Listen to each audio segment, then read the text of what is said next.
Now let's start P block elements.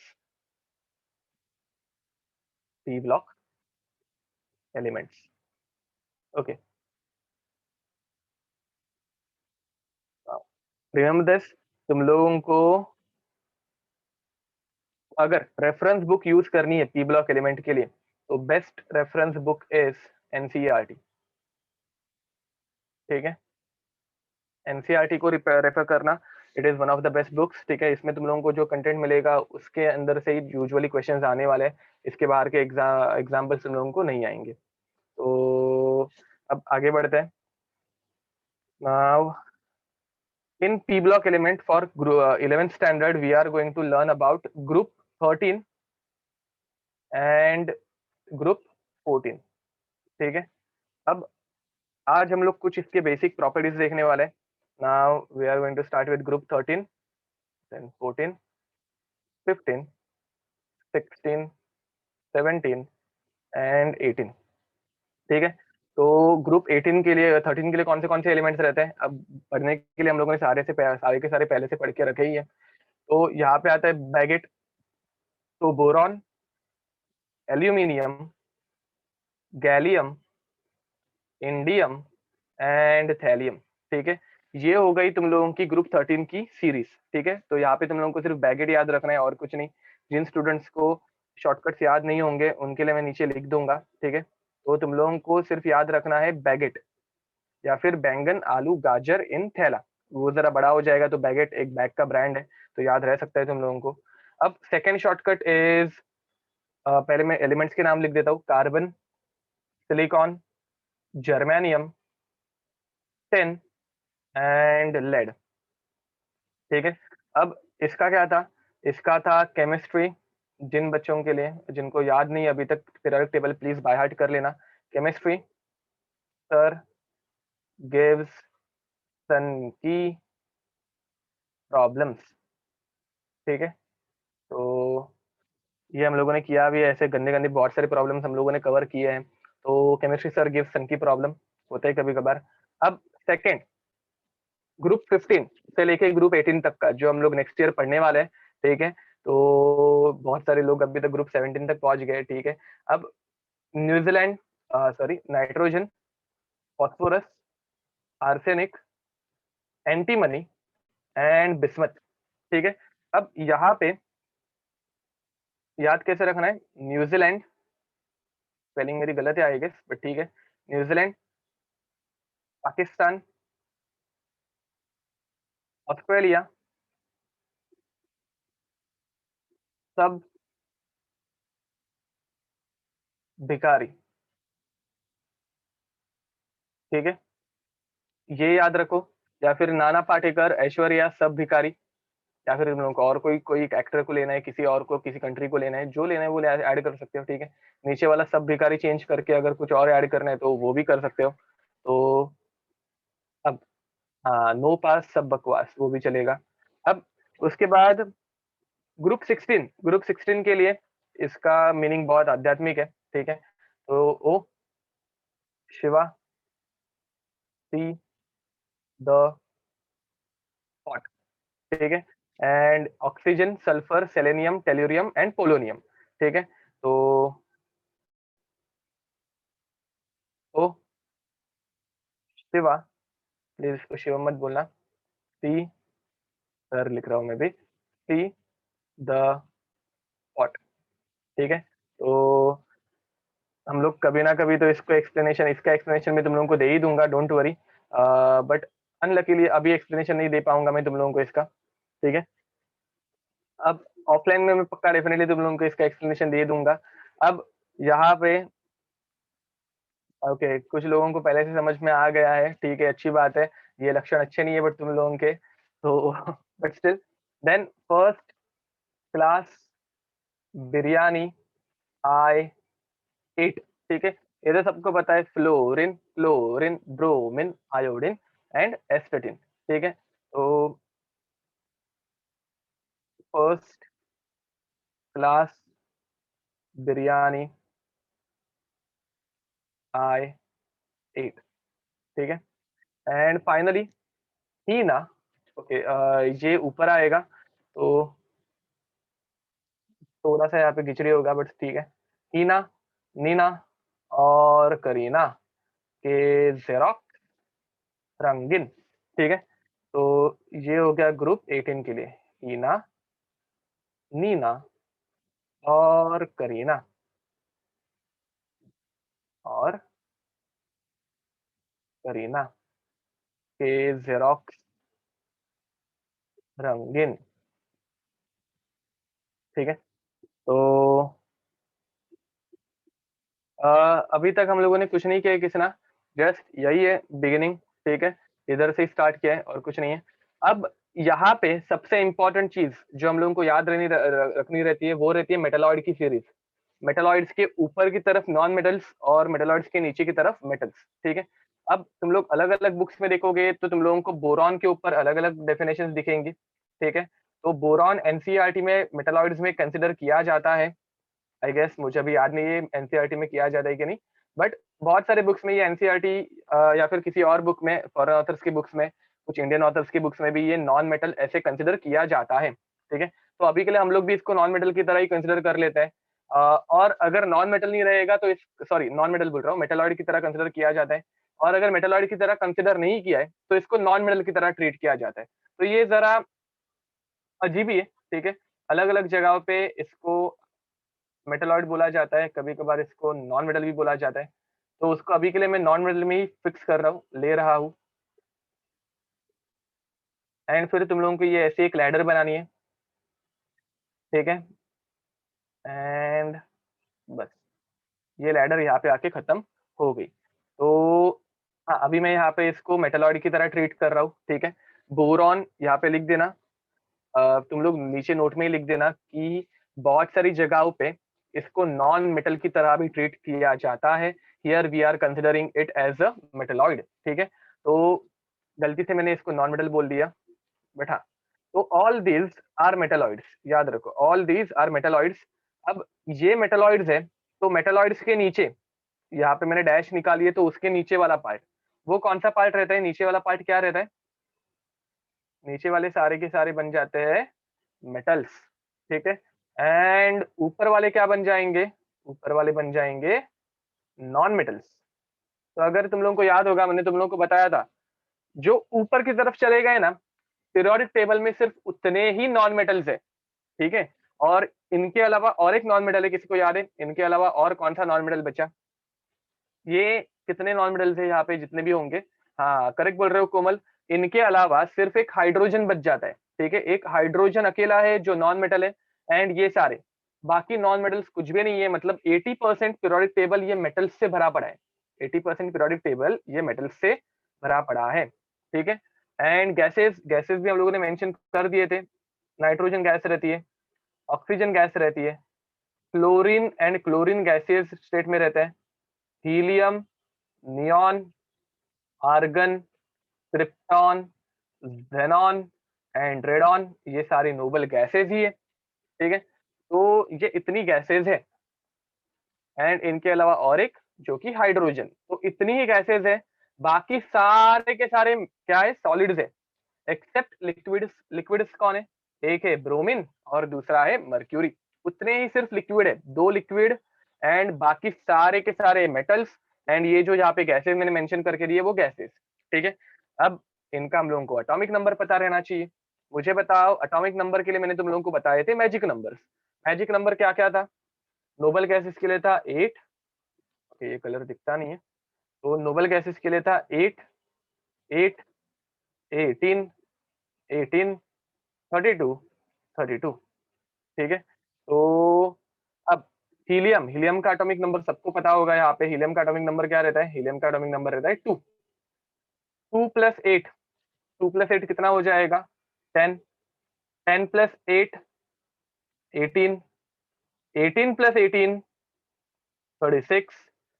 36 + 18, 54। 54 + 32, 86। देखो correct addition की है क्या मैंने? थोड़ी बहुत एडिशन आ जाती है मुझे कभी कभार मैं मिस्टेक कर लेता हूँ इसमें। जरा एक बार क्रॉस चेक कर लेना सिर्फ। अब इनके लिए क्या बताया था? 8, 18, 18, 32, 32।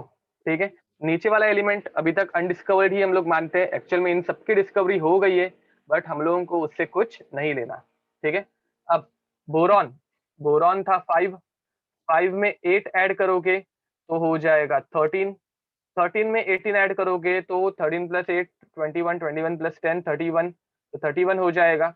31 में तुम लोग 18 ऐड करोगे तो हो जाएगा 39, 49, एंड 49 में तुम लोग 32 ऐड करोगे तो हो जाएगा 51 एंड 81। तो ये बन गया 81। देखो सबको याद है ये सारी चीजें? ओके, तो अब उसके बाद वाला तो इजी है, तुम लोग एक एक करके ऐड करते जाओगे तो भी आंसर्स मिल जाएंगे। तो ये हो जाएगा 6, 14, 32, 50, 82। ठीक है, याद रखो with in 2 minutes periodic table पूरा लिख के कंप्लीट हो जाना चाहिए। ठीक है, ओके, तो ये हो गया तुम लोगों का पी ब्लॉक एलिमेंट। अब पी ब्लॉक ये एक बहुत यूनिक ग्रुप है। ठीक है, पूरे पीरियोडिक टेबल में इसको सबसे ज्यादा इज्जत क्यों मिलती है पता है? पी ब्लॉक का ये बहुत ही ज्यादा यूनिक ग्रुप है। अब याद रखो ये पी जो है वो हम लोग यहाँ पे लिखने के लिए कैपिटल लिखते हैं, बट ये पी ऑर्बिटल का स्मॉल पी रहता है। ठीक है, तो लिखने के लिए हम लोग पी ब्लॉक कैपिटल में ही पी लिखेंगे। अब इसमें यूनिकनेस क्या क्या रहती है, तो देखो पी ब्लॉक ये इकलौता ऐसा ग्रुप है which contains solids, liquids and gases. ठीक है, पी ब्लॉक ये इकलौता ऐसा ग्रुप है जिसके अंदर सॉलिड भी है, लिक्विड भी है और गैसेस भी है। उसी बदले बाकी एस ब्लॉक लो, डी ब्लॉक लो या एफ ब्लॉक लो, इनके अंदर सिर्फ मेटल्स रहते हैं। डी ब्लॉक में एक मर्क्यूरी का एक्सेप्शन आया तो उसमें लिक्विड आ जाता है, बट यूजुअली तो मेटल्स ही रहते हैं। बट यहाँ पे तुम लोगों के पास सॉलिड भी है, लिक्विड भी है और गैसेस भी है, तो थोड़ा यूनिकनेस आ गया इसमें। ठीक है, अब second point, it contains it contains metals, non-metals and and metalloids.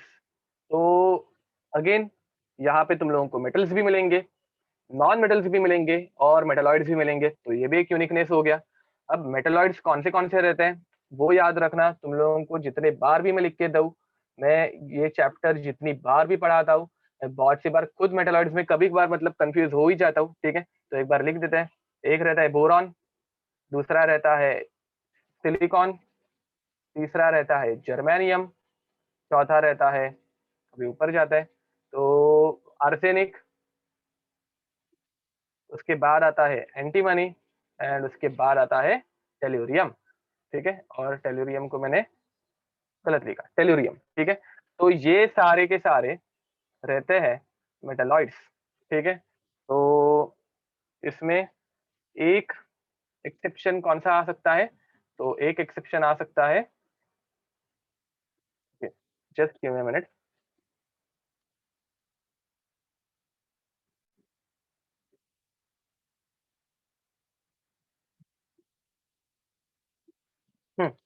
तो इसमें एक एक्सेप्शन तुम लोगों को टेक्स्ट बुक्स में कौन सा दिख सकता है, तो एक एक्सेप्शन तुम लोगों को बोरॉन का दिख सकता है। ठीक है, तो it is written as non metal in some books. ठीक है, तो डिपेंड कर रहा है कि तुम लोग कौन सी बुक रेफर कर रहे हो। तो ये नॉन मेटल जैसा भी एक्ट कर सकता है एंड मेटलॉइड जैसा भी एक्ट कर सकता है। तो जहां पे मुझे इसको एज अ मेटल ट्रीट करना है वहां पे मैं इसको एज अ मेटल ट्रीट कर दूंगा, जहाँ पे मुझे नॉन मेटल यूज करना है वहां पे मैं इसको नॉन मेटल की तरह ट्रीट कर दूंगा। ठीक है, तो इसके ऊपर हम लोगों को इसलिए ऐसा कोई क्वेश्चन पूछेगा नहीं तुम लोगों को कि मेटल है या मेटलॉइड है या नॉन मेटल है। ठीक है, क्वेश्चन क्यों नहीं आएंगे, बिकॉज अगर किसी बच्चे ने एनसीईआरटी रेफर की तो कोई एक बच्चा कोई और फॉरेन ऑथर की बुक रेफर कर सकता है। तो जब अलग अलग बुक्स में अलग अलग आंसर्स रहेंगे तो उसके ऊपर क्वेश्चन नहीं बनता, बिकॉज फिर आंसर्स डिफर करेंगे, एग्जैक्ट कौन सा करेक्ट आंसर है वो किसी को नहीं पता। ठीक है, तो तुम लोगों को इसके ऊपर क्वेश्चन आएगा ही नहीं। ठीक है, ओके, तो चलो आगे बढ़े। अब हम लोग जाने वाले हैं इलेक्ट्रॉनिक कॉन्फ़िगरेशन की तरफ। ठीक है, इलेक्ट्रॉनिक कॉन्फ़िगरेशन। अब तुम लोगों को पता चल ही गया होगा कि तुम लोगों को भी होमवर्क मिलने वाला है। होमवर्क क्या है? तुम लोगों को मैं ग्रुप 13 की इलेक्ट्रॉनिक कॉन्फ़िगरेशन, अभी हम लोग ग्रुप 13 से ही स्टार्ट करने वाले हैं, ठीक है? तो उसकी इलेक्ट्रॉनिक कॉन्फ़िगरेशन मैं अभी लिखा के दे दूंगा। तुम लोग मुझे 14, 15, 16, 17, 18 ये बाकी के 5 ग्रुप्स की इलेक्ट्रॉनिक कॉन्फ़िगरेशन लिख के ला के दोगे, ठीक है? यप, बोरॉन के ऊपर तुम लोगों को मल्टीपल चॉइस में कभी ऐसा क्वेश्चन नहीं आएगा, इसकी गारंटी मैं लेता हूँ कि boron is metal, non metal और मेटलॉइड, ऐसा क्वेश्चन नहीं आएगा, ठीक है? और अगर आ भी गया तो मेटलॉइड टिक करके आ जाना, तुम लोगों को करेक्ट मार्क्स मिल जाएंगे, ठीक है? मार्क्स मिल जाएंगे। अब इलेक्ट्रॉनिक कॉन्फ़िगरेशन हम लोग लिखते हैं ऑफ प्रिंसिपल के अकॉर्डिंग, ठीक है?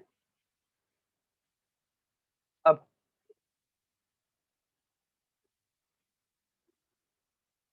इलेक्ट्रॉनिक कॉन्फ़िगरेशन हम लोग ऑफ प्रिंसिपल के अकॉर्डिंगली लिखने वाले, ठीक है? मैं तुम लोगों को ऑफ प्रिंसिपल एक बार पूरी सीरीज लिख के देता हूँ कि हम लोग पहले कौन से इलेक्ट्रॉन्स, ऑफ बॉज में कुछ मिस्टेक होगी स्पेलिंग मिस्टेक में तो एडजस्ट कर लेना, चलता है, ऐसे कुछ नहीं है। तो ऑफ बॉज प्रिंसिपल के अकॉर्डिंगली हम लोग जब इलेक्ट्रॉनिक कॉन्फ़िगरेशन लिखने जाएंगे तो पहले तो लोअर एनर्जी में इलेक्ट्रॉन्स फिल करेंगे, फिर हायर एनर्जी की तरफ हम लोग बढ़ेंगे। तो पहले आएगा 1s, उसके बाद आएगा 2s, फिर आता है 2p, फिर आता है 3s, 3p, 3p के बाद 3d लॉजिकली आना चाहिए बट नहीं आता।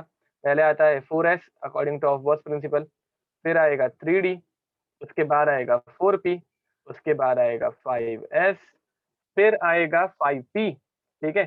तो 5p पहले आना चाहिए था बट आता है 4d, then 5p, then 6s।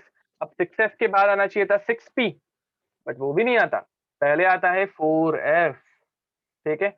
उसके बाद आता है 5d, उसके बाद आएगा 6s, sorry 6p, then 7s, then 5f, 6d and 7p, ठीक है? ये पूरी ऑर्डर है, तुम लोगों को ये ऑर्डर सिर्फ याद रखनी है। ये ऑर्डर याद होगी तो दुनिया का ऐसा कोई भी एलिमेंट नहीं है जिसकी इलेक्ट्रॉनिक कॉन्फ़िगरेशन तुम लोग लिख नहीं पाओगे, एक्सेप्ट लैंथेनॉइड्स एंड एक्टिनॉइड्स। तो हम लोग जब लैंथेनॉइड्स और एक्टिनॉइड्स पढ़ेंगे तब हम लोग इस ऑर्डर में थोड़ा सा चेंज करेंगे, बट अभी के लिए पी ब्लॉक के लिए this order is more than enough, ठीक है? तो चलो देखते हैं। तुम लोगों को पता ही होगा कौन से ऑर्बिटल में कितने इलेक्ट्रॉन्स जाते हैं, मुझे बताओ एस ऑर्बिटल में कितने इलेक्ट्रॉन्स जाते हैं? एस ऑर्बिटल में कितने इलेक्ट्रॉन जाते हैं? तो यहाँ पे जाते हैं 2 इलेक्ट्रॉन, करेक्ट बोल रहे हो निहारिका, यश? पी में कितने जाते हैं? स्नेहा करेक्ट, कोमल करेक्ट। पी में कितने जाते हैं? वेरी नाइस, पी सबशेल में 6 इलेक्ट्रॉन्स जाते हैं, करेक्ट। डी सबशेल में कितने इलेक्ट्रॉन्स जाते हैं बताओ? डी सबशेल में, डी सबशेल में, very nice, 10 electrons, okay. And F subshell में कितने इलेक्ट्रॉन्स जाते हैं? करेक्ट अजिंक्य, 14 इलेक्ट्रॉन्स जाएंगे, ये करेक्ट है, वेरी नाइस श्रिया। तो ये तुम लोगों को ऑर्डर पता रहनी चाहिए, ठीक है? अगर ये ऑर्डर और ये ऊपर वाली एफबॉस सीरीज तुम लोगों को पता है तो तुम लोग दुनिया के कोई भी एलिमेंट की इलेक्ट्रॉनिक कॉन्फ़िगरेशन इजीली लिख सकते हो। अब मुझे भी पता है कि तुम लोगों को शॉर्टकट्स यूज करने आते हैं, बट शॉर्टकट वाइज मत जाना, पूरी सीरीज लिख दो प्रैक्टिस के लिए सिर्फ, ठीक है? तो बोरॉन, बोरॉन का एटॉमिक नंबर रहता है 5, तो पहले 2 इलेक्ट्रॉन तुम लोग ऐड करोगे 1s में, तो 1s में 2 इलेक्ट्रॉन गए, कितने बचे? 3 इलेक्ट्रॉन बचे, तो बाकी के 2 इलेक्ट्रॉन्स और गए, ठीक है, 2s में, तो 1 इलेक्ट्रॉन बचा, तो 1 इलेक्ट्रॉन चला जाएगा 2p में, तो 2p1, ठीक है? अब इसे लिखते वक्त तुम लोग ऐसे भी लिख सकते हो, शॉर्टकट मेथड क्या रहती है? 1s को पकड़ लो हीलियम, क्योंकि हीलियम में 2 इलेक्ट्रॉन रहते हैं, तो 1s2, ठीक है? इसके बाद तुम लोग लिखोगे 2s2 एंड 2p1, ये शॉर्टकट मेथड है, ठीक है? अब बोरॉन के बाद था एल्यूमिनियम, तो एल्यूमिनियम का एटॉमिक नंबर रहता है 13। अब 13 इलेक्ट्रॉन, पहले 2 इलेक्ट्रॉन तुम लोग मेरे आगे भी जाके लिख सकते हो, कोई प्रॉब्लम नहीं है, ठीक है? फास्ट लिखना होगा तुम लोगों को। तो एल्यूमिनियम, तो एल्यूमिनियम पहले जाएंगे 2 इलेक्ट्रॉन 1s में, उसके बाद 2 इलेक्ट्रॉन जाएंगे 2s में, 4 इलेक्ट्रॉन चले गए, उसके बाद 6 इलेक्ट्रॉन हम लोग ऐड करेंगे 2p में, कितने हो गए? 10 इलेक्ट्रॉन्स। 10 के बाद 2 इलेक्ट्रॉन हम लोग ऐड करेंगे 3s2 में, एंड 1 इलेक्ट्रॉन चला जाएगा 3p में, तो हो जाएगा 3p1। अब पहले 1s से लेके 2p तक टोटल 10 इलेक्ट्रॉन्स है, और 10 इलेक्ट्रॉन कौन से नोबल गैस में रहते हैं? तो 10 इलेक्ट्रॉन रहते हैं, वेरी नाइस निहारिका, 10 इलेक्ट्रॉन रहते हैं नियॉन में, तो ये हम लोग लिख देंगे नियॉन, छोटा हो गया, 3s2 3p1, प्लीज मैं तुम लोगों को ये पूरा लिख के देने का एक छोटा सा रीजन है, जो मैं बाद में एक्सटेंड भी करने वाला हूँ। तो ये पूरी की पूरी इलेक्ट्रॉनिक कॉन्फ़िगरेशन लिखो और उसके बाद चाहिए तो शॉर्टकट लिखना, ठीक है, बट डायरेक्ट शॉर्टकट के थ्रू मत जाना। अब एल्यूमिनियम के बाद आता है गैलियम। सबने ऑफ प्रिंसिपल लिख के रखा है ना, मतलब ये पूरी सीरीज तुम लोगों ने लिख के रखी होगी, तो इलेक्ट्रॉन फिलअप करना तुम लोगों के लिए इजी हो जाएगा। सबसे पहले इलेक्ट्रॉन ऐड करना 1s में, ठीक है। 1s में एस ऑर्बिटल में 2 इलेक्ट्रॉन गए, ठीक है। उसके बाद आएगा 2s2, फिर आएगा 2p6, उसके बाद 3s2, 3p6, ठीक है। कितने इलेक्ट्रॉन हो गए 3p6 तक? 18। 18 इलेक्ट्रॉन के बाद 3p के बाद हम लोगों को आदत रहती है 3d में इलेक्ट्रॉन ऐड करने की, बट एक्चुअल में हम लोग ऐड करेंगे 4s में। सीरीज पता रहनी चाहिए। तो 4s में 2 इलेक्ट्रॉन चले गए, तो 4s2 कितने हो गए? 20 इलेक्ट्रॉन हो गए। अब 4s2 के बाद आता है 3d, तो 3d में d ऑर्बिटल में जाते हैं 10 इलेक्ट्रॉन, तो 3d 10, 30 इलेक्ट्रॉन हो गए। एंड फाइनली 3d10 के बाद आ जाएगा 4p1, ठीक है। तो ये हो गई हम लोगों की सीरीज। अब स्नेहा ने पहले से आंसर दे के रखा था। मुझे बताओ 1s से लेके 3s, सॉरी 3p तक 18 इलेक्ट्रॉन हो रहे हैं, और 18 इलेक्ट्रॉन कौन से नोबल गैस में रहते हैं? Very nice comment. तो यहाँ पे आ जाएगा आर्गन, ठीक है। तो आर्गन, अब ऑर्डर में थोड़ी सी उल्टी लिखने वाला हूँ, ठीक है। पहले लिखने वाला हूँ 3d10, उसके बाद लिखने वाला हूँ 4s2, उसके बाद लिखूंगा 4p1। तुम लोग अगर एनसीईआरटी में देखोगे या फिर किसी भी रेफरेंस बुक में देखोगे, तुम लोगों को यही ऑर्डर आएगी, ठीक है। तो this order is not according to Aufbau principle. ये जो ऑर्डर है, it is not according to Aufbau principle. तो ये ऐसा उल्टा सुल्टा करने का रीजन कोई बताना चाहेगा मुझे? ये ऐसा उल्टा सुल्टा करने का रीजन क्या है?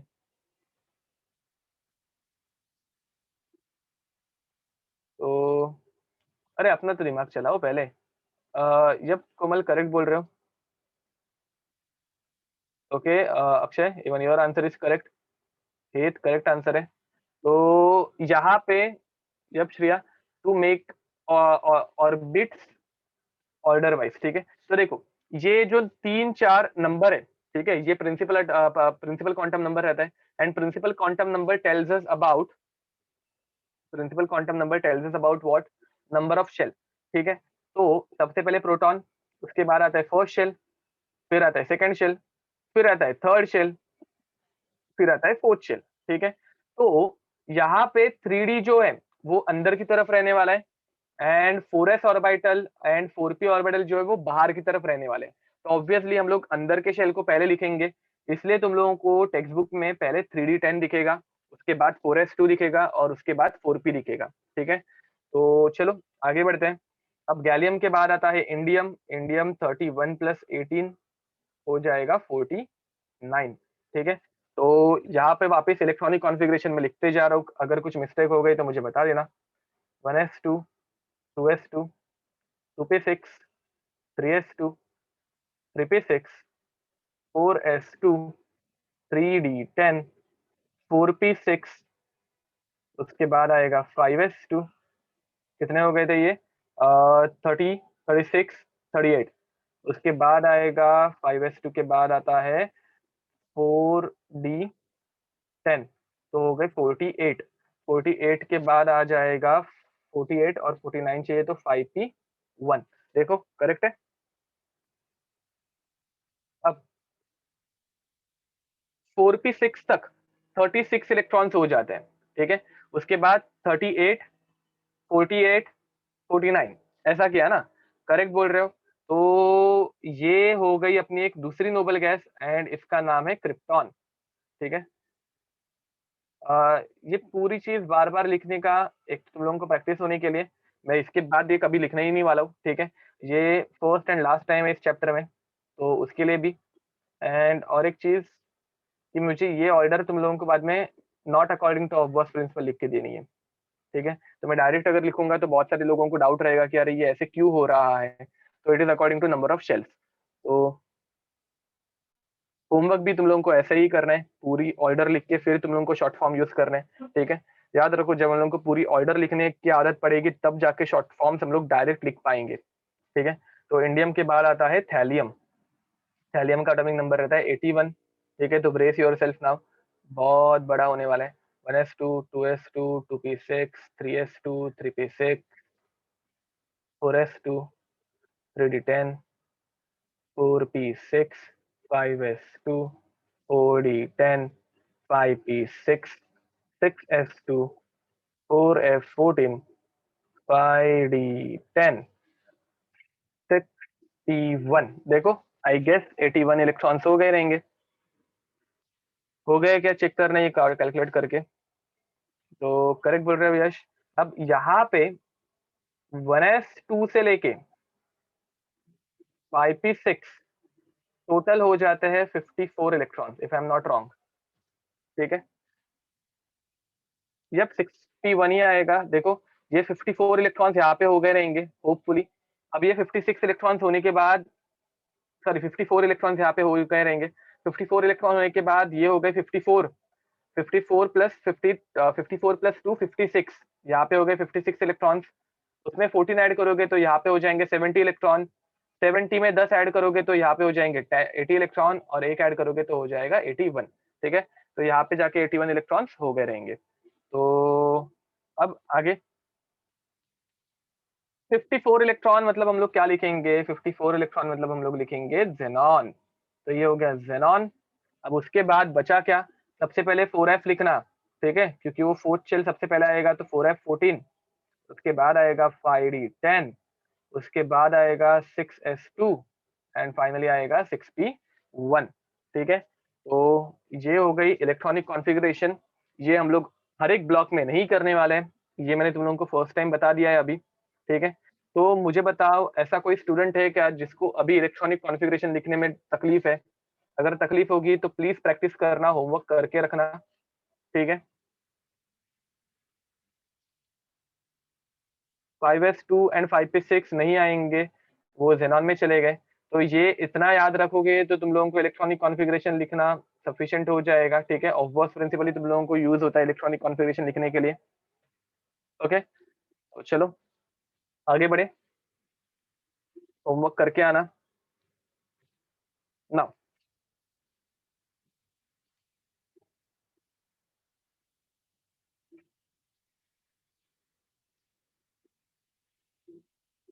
नहीं, ऐसा कुछ नहीं है कि तुम लोगों को शॉर्टकट के टाइम पे according to number of shells ही लिखना है।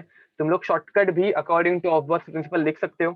जस्ट ये ऐसा लिखा हुआ तुम लोगों को दिखेगा एनसीईआरटी या फिर कोई भी रेफरेंस बुक में, तो तब तुम लोगों को कंफ्यूजन ना हो, इसलिए मैं शॉर्टकट तुम लोगों को हमेशा ऐसे ही लिख के दे देता हूँ। ठीक है, और कुछ नहीं। तुम लोगों को ये लॉन्ग कट वाली मेथड भी एनसीईआरटी में according to number of shells ही दिखने वाली है। ठीक है, तो वहां पे तुम लोगों को रीड करते वक्त थोड़ा कंफ्यूजन होता है, तो वो कंफ्यूजन में यहाँ पे ही क्लियर कर दे रहा था। ओके, तो चलो, ये अब तुम लोगों को क्लासरूम पे ही होमवर्क सबमिट करना है। आज तुम लोगों को ब्रेक नहीं हो मिलेगा, छोटा सा लेक्चर है, क्या तुम लोगों को इसके लिए ब्रेक क्या चाहिए अभी? ओके, अब एक बहुत और बहुत इंपॉर्टेंट कंसेप्ट हम लोग पढ़ने वाले हैं, which is inert pair effect. Which is what? Inert pair effect. मैंने सोचा था कि ये मैं नेचर ऑफ केमिकल बॉन्ड में ही कंटिन्यू कर देता हूँ, बट तभी मुझे फील हुआ कि नहीं, हम लोग वहां पे नहीं लेते हैं, बिकॉज तब तक तुम लोग बहुत ज्यादा सेचुरेट हो ही गए थे। ठीक है, तो आगे बढ़ते हैं। नाउ, इनर्ट पेयर इफेक्ट ये कहाँ पे आता है? तो first of all, inert pair effect हम लोगों को दिखता है पीरियड 3 के आगे वाले एलिमेंट्स में। ठीक है, तो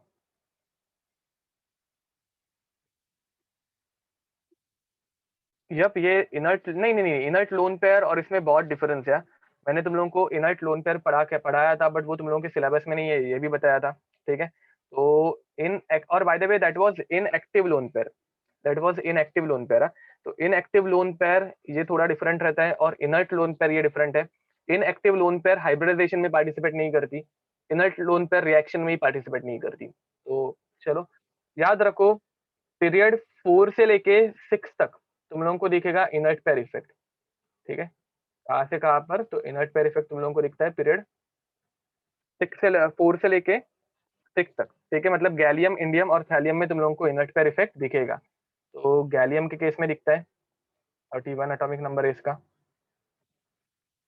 और इसकी इलेक्ट्रॉनिक कॉन्फ़िगरेशन है आर्गन 3d10 4s2 4p1। मैं सारे के सारे लिख देता हूँ, सो तुम लोगों को कंपेयर करने के लिए इजी रहेगा।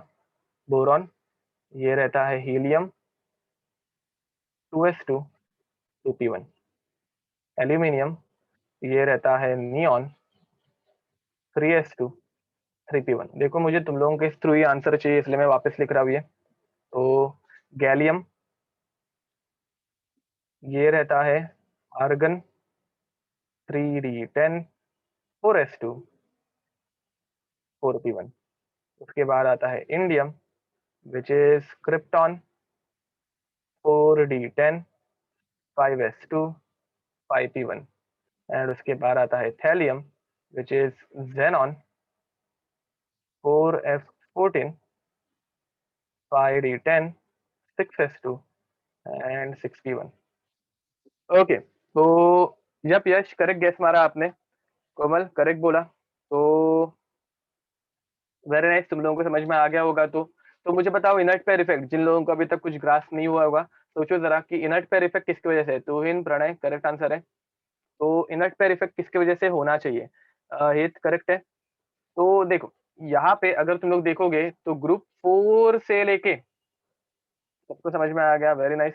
तो ग्रुप 4 से लेके 6 के केस में, ठीक है, हम लोगों को वैलेंस शेल में जो नोबल गैस के बाद बचता है उसे हम लोग बोलते हैं वैलेंस शेल, ठीक है। तो वैलेंस शेल में हम लोगों को, श्रेया वेरी नाइस करेक्ट बोला, परफेक्ट पकड़ा आपने। तो ये 3d10, ये 4d10, ये 4f14 और 5d10, ठीक है, ये 3 ऑर्बिटल्स एक्स्ट्रा के इंट्रोड्यूस हो जाते हैं। और एक ही स्टूडेंट ने इसका आंसर दिया है कि इनकी वजह से फिर इफेक्ट क्या दिखता है, ठीक है। तो मुझे बताओ इनमें कौन सी स्पेशल प्रॉपर्टी है? इसमें इन ऑर्बिटल्स में एक स्पेशल प्रॉपर्टी रहती है। परफेक्ट प्रणय, अक्षय करेक्ट है। तो इनके अंदर, हाँ, इनकी शील्डिंग बहुत पुअर रहती है, ठीक है। तो इनर्ट पेयर इफेक्ट किसके वजह से दिखेगा? तो inert pair effect in orbitals के पुअर शील्डिंग की वजह से दिखेगा। वेरी नाइस, तो तुम लोगों के कंसेप्ट अच्छे खासे क्लियर है, ठीक है। तो because of poor shielding effect we see inert pair effect. अब इनके पुअर शील्डिंग की वजह से होता क्या है, ठीक है। तो इनके पुअर शील्डिंग की वजह से इनर्ट पेयर इफेक्ट दिखता है। ओके, अब ये एग्जैक्टली exactly कैसे होता है एंड ऑल, वो हम लोग आगे अभी देखने ही वाले हैं, ठीक है। तो चलो स्टार्ट करें क्या? तो तुम लोगों को मैंने जस्ट एक हिंट दी है, अब मैं पहले तुम लोगों को डायग्राम के थ्रू बता देता हूँ। तो एल्यूमिनियम और गैलियम के बीच में हम लोग कंपेयर करने वाले हैं। ये सेम डायग्राम मैंने तुम लोगों को पीरियोडिक टेबल के टाइम पे बना के दी थी, ठीक है। एल्यूमिनियम, इसके पास 13 प्रोटॉन रहते हैं, 13 प्रोटॉन, एक शेल, दूसरा शेल एंड तीसरा शेल, ठीक है।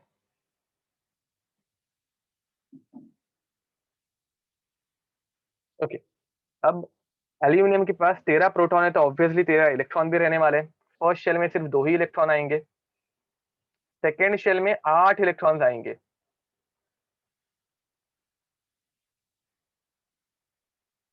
एंड थर्ड शेल में सिर्फ 3 ही इलेक्ट्रॉन्स रहते हैं।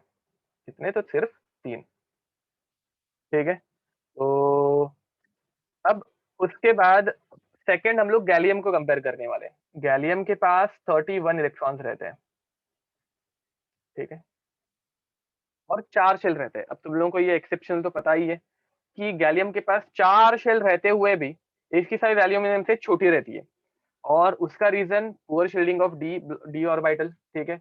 ये हम लोगों ने पीरियोडिक टेबल में ही पढ़ा है। तो चलो, फर्स्ट शेल, सेकेंड शेल,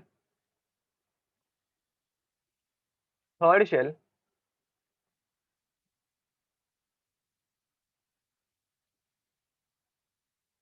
जरा ज्यादा ही छोटा हो जाएगा नहीं, second shell, third shell and fourth shell. Okay, तो कंपैरेटिवली ये थोड़ा छोटा दिख रहा है, ठीक है। याद रखो तुम लोगों को ये ऐसे कुछ डायग्राम्स एकदम परफेक्ट बनाने की जरूरत नहीं है। जब ऑनलाइन नहीं था तभी मैं हाथ से ये बनाता था, ठीक है। तो तभी भी ये इतना कुछ बुरा नहीं दिखता है। तो प्लीज, नहीं तो तुम पता चला कि तुम लोग राउंडर एंड ऑल लेके बैठ रहे हो डायग्राम बनाने के लिए। तो अब 31 इलेक्ट्रॉन, फर्स्ट शेल में कितने इलेक्ट्रॉन जाएंगे? 2। सेकंड में कितने आते हैं? 8। थर्ड में कितने इलेक्ट्रॉन्स आते हैं बताओ? गैलियम में थर्ड शेल में कितने इलेक्ट्रॉन्स आएंगे? करो मैसेज, वेरी नाइस। तो करेक्ट आंसर है तुहिन और हित। यहाँ पे 18 इलेक्ट्रॉन्स आते हैं। कितने? 18। और जिनको नहीं याद है उनके लिए देखो किधर गया हो गैलियम। देखो थर्ड में 2 इलेक्ट्रॉन एस के, 2 इलेक्ट्रॉन पी के और 10 इलेक्ट्रॉन डी के। कितने हो गए? 18 इलेक्ट्रॉन्स हो गए। 2 + 6 + 10, 10, 18। तो थर्ड शेल में 18 इलेक्ट्रॉन्स रहने वाले। तो 18 इलेक्ट्रॉन्स, तो 1 2 3 4 5 6 7 8 9 10 11 12 13 14 15 16 17 18। ठीक है, देखो कितना मस्त लग रहा है। एंड फाइनली बाहर की तरफ यहाँ पे कितने इलेक्ट्रॉन्स रहते हैं? तो 3 इलेक्ट्रॉन्स रहते हैं। Very nice. ठीक है, अब एक कॉमन सेंस की बात है, मुझे बताओ थर्ड शेल में इतने सारे इलेक्ट्रॉन्स अगर रहेंगे तो यहाँ पे फील्डिंग एकदम तगड़ी होगी। फील्डिंग किस चीज की? प्रोटॉन की। ठीक है, तो मुझे बताओ प्रोटॉन इधर कहाँ से भी अगर बाहर जाने की कोशिश करेगा तो कोई ना कोई इसके इलेक्ट्रॉन कैच करना चाहिए। यहाँ पे कोई ना कोई इलेक्ट्रॉन कैच करना चाहिए, करेक्ट क्या नहीं? हाँ, परफेक्ट। बट यहाँ पे हम लोगों ने क्या किया है? 10 फील्डर्स को खरीद लिया है, यार है ना, जो कि फील्डिंग अच्छे से नहीं करेंगे। देखो प्रोटॉन जो है वो बैट्समैन है जो अपने बॉल को फेंके जा रहे हैं, मारे जा रहे हैं, मारे जा रहे हैं। ठीक है, 6-4 मारने की कोशिश कर रहे हैं। अब इतने सारे अगर फील्डर रहेंगे, पावर प्ले चालू है, तो ऑब्वियस है यहाँ पे 6 और 4 जाना बहुत डिफिकल्ट है और बोल्ड होना ज्यादा, बोल्ड नहीं बोल रहा हूँ, कैच आउट होना ज्यादा पॉसिबल है। बट यहाँ पे क्या होता है, हम लोगों ने 10 इलेक्ट्रॉन्स को खरीद लिया है। ठीक है, 10 फील्डर्स जो है वो खरीदे हुए हैं और वो फील्डिंग अच्छे से नहीं करेंगे। फील्डिंग अच्छे से नहीं करेंगे, फिक्सिंग कर दिया परफेक्ट। तो फील्डिंग अच्छे से नहीं करेंगे मतलब क्या? तो बॉल अगर बाजू से जा रहा है तो पकड़ेगा ही नहीं, एक्टिंग करेगा सिर्फ पकड़ने की। ठीक है, तो 10 इलेक्ट्रॉन्स जो है, 1 2 3 4 5 6 7 8 9 और 10, टोटल 10 इलेक्ट्रॉन्स जो डी ऑर्बिटल के हैं। ठीक है, ये 10 इलेक्ट्रॉन्स कौन से हैं? डी ऑर्बिटल के हैं। तो ये बहुत पुअर शील्डिंग इफेक्ट दिखाएंगे, मतलब प्रोटॉन को कैच करेंगे ही नहीं, प्रोटॉन को शील्ड करेंगे ही नहीं। तो ऐसे टाइम पे क्या होगा, हमारा प्रोटॉन ये जुपुक करके बाहर जाएगा। ठीक है, और इस इलेक्ट्रॉन को पकड़ लेगा। ठीक है, तो प्रोटॉन क्या करेगा, बाहर जाके ये इलेक्ट्रॉन को कैच कर लेगा एंड इनके ऊपर ये एकदम स्ट्रॉन्ग अट्रैक्शन दिखाएगा। मतलब इस इलेक्ट्रॉन के ऊपर जेड इफेक्टिव जो रहेगा वो बहुत ज्यादा होगा। जेड इफेक्टिव मतलब क्या? तो इफेक्टिव न्यूक्लियर चार्ज। ठीक है, तो ये बाहर वाले इलेक्ट्रॉन्स के ऊपर इफेक्टिव न्यूक्लियर चार्ज जो बहुत कम रहना चाहिए था, इफेक्टिव मतलब जो इफेक्ट में, इफेक्टिव न्यूक्लियर चार्ज बहुत ज्यादा रहने वाला है। बहुत क्या रहने वाला है? ज्यादा। तो जब करेक्ट बोल रहे हो, तो यहाँ पे इफेक्टिव न्यूक्लियर चार्ज बहुत ज्यादा है, तो ये एकदम टाइटली उसको पकड़ लेगा और टाइटली पकड़ने की कोशिश में उसको करीब लाएगा, नजदीक लाएगा। एंड नजदीक लाने की वजह से साइज थोड़ी कम हो जाएगी। ठीक है, एंड उसी बदले एल्यूमिनियम के केस में क्या होगा? एल्यूमिनियम के केस में प्रोटॉन के पास पावर ही कम है। दिख रही है, प्रोटॉन की पावर ही कम है। 13 प्रोटॉन यहाँ पे, वहां पे 31 थे, तो वो ऑब्वियस है बाहर तक जा पाएगा, एकदम तगड़ा बैट्समैन है। पर यहाँ पे प्रोटॉन ही जरा वीक है, बैट्समैन ही थोड़ा वीक है। ठीक है, तो यहाँ पे जो इफेक्टिव न्यूक्लियर चार्ज रहेगा ऑब्वियसली वो भी क्या होगा? वीक रहेगा। ठीक है, तो वीक इफेक्टिव न्यूक्लियर चार्ज की वजह से एल्यूमिनियम की साइज थोड़ी बड़ी रहती है एंड गैलियम की साइज थोड़ी छोटी हो जाती है। ये तो हम लोगों ने पीरियोडिक टेबल में भी पढ़ा था। तुम लोग मनी मन बोल रहे होगे कि सेम चीज पढ़ा रहा हूँ, तो सेम ही चीज है। सिर्फ अब यहाँ पे चेंज क्या होगा? हाँ ठीक है, मुझे बैट्समैन एंड ऑल इतने ज्यादा पता नहीं है, नहीं तो मैं एग्जांपल दे देता कोई ना कोई। बट ओके, अब यहाँ पे हम लोग क्या करेंगे? अब यहाँ पे हम लोग इनर्ट पर इफेक्ट देखने वाले। इनर्ट पर इफेक्ट मतलब क्या? समझ लो तुम लोगों ने आयनाइजेशन स्टार्ट किया। क्या स्टार्ट किया? आयनाइजेशन। अब आयनाइजेशन करना कहाँ पे इजी होगा? एल्यूमिनियम के केस में आयनाइजेशन इजीली होगा या गैलियम के केस में आयनाइजेशन इजीली होगा? वो पहले मुझे बताओ, कहाँ पे आयनाइजेशन इजीली होगा? अक्षय करेक्ट आंसर है, वेरी नाइस। सबको हेत यश करेक्ट है। तो आयनाइजेशन एल्यूमिनियम के केस में इजीली होगा, इलेक्ट्रॉन को हम लोगों को रिमूव करना है ना, तो इलेक्ट्रॉन को रिमूव करना कहाँ पे इजी होगा, तो एल्यूमिनियम के केस में। क्यों? क्योंकि यहाँ पे ये इलेक्ट्रॉन टाइटली हेल्ड नहीं है, देखो डॉटेड लाइन मतलब वीकली हेल्ड है। तो एल्यूमिनियम के केस में तुम लोग इलेक्ट्रॉन्स को इजीली निकाल पाओगे, जब जब जब निकल गए। कोई प्रॉब्लम आई क्या? कोई प्रॉब्लम नहीं आई। मतलब एल्यूमिनियम में तुम लोगों ने कैसे किया, पहले एक 3p का याद रखो, सबसे पहले बाहर वाला इलेक्ट्रॉन निकलेगा तो p ऑर्बिटल थोड़ा दूर रहेगा, तो पहले p का इलेक्ट्रॉन निकलेगा, उसके बाद निकलने वाला है s का। ठीक है, तो यहाँ पे तुम लोग ये तीनों इलेक्ट्रॉन इजीली निकाल पाओगे। ठीक है, यहाँ पे जस्ट अ मिनट।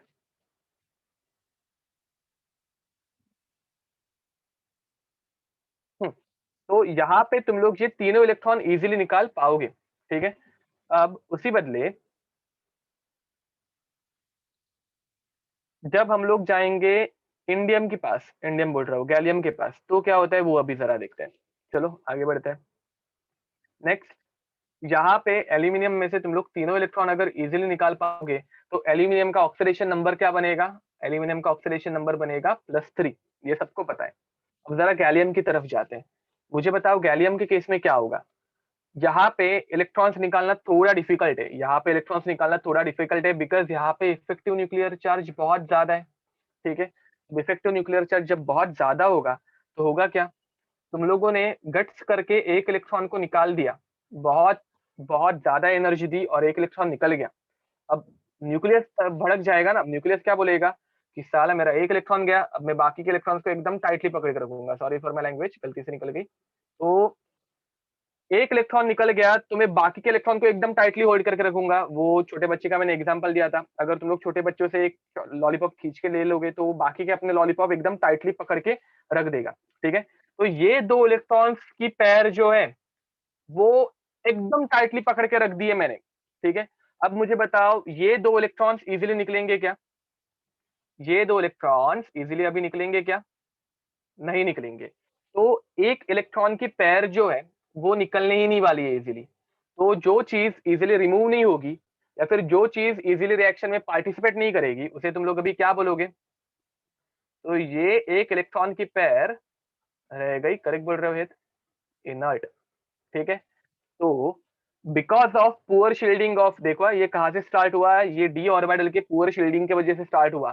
तो because of poor shielding of D orbital electron, one electron pair will remain inert and hence this effect is called as inert pair effect. inert pair effect सबको समझ में आ गया क्या?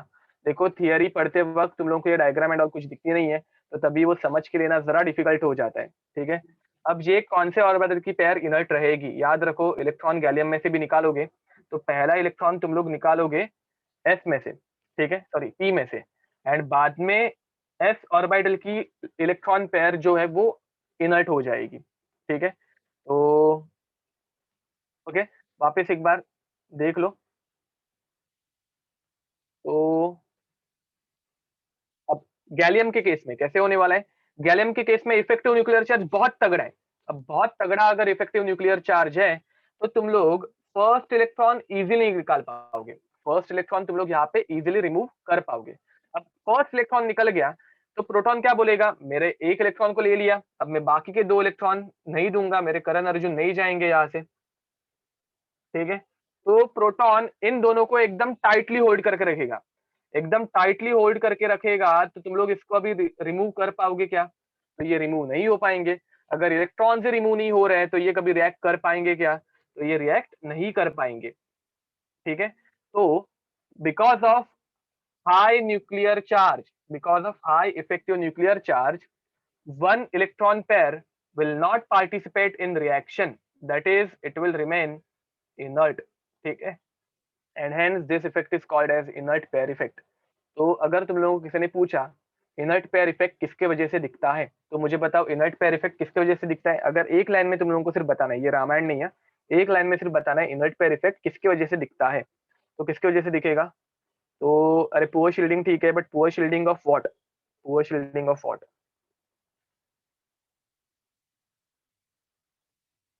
हाई इफेक्टिव न्यूक्लियर चार्ज मत बोलना, क्योंकि high effective nuclear charge भी किसी एक चीज की वजह से है। ठीक है, तो it is because of poor shielding of d and f orbital. ठीक है, effective nuclear charge is because of poor shielding. तो तुम लोगों को मेन रीजन पे फोकस करना है, ठीक है। तो यहाँ पे चलो फिर मुझे बताओ, गैलियम की ऑक्सीडेशन स्टेट, एक ही इलेक्ट्रॉन निकाल पाओगे ना, तो एक ही इलेक्ट्रॉन अगर निकाल पाओगे तो गैलियम की ऑक्सीडेशन स्टेट क्या रहनी चाहिए?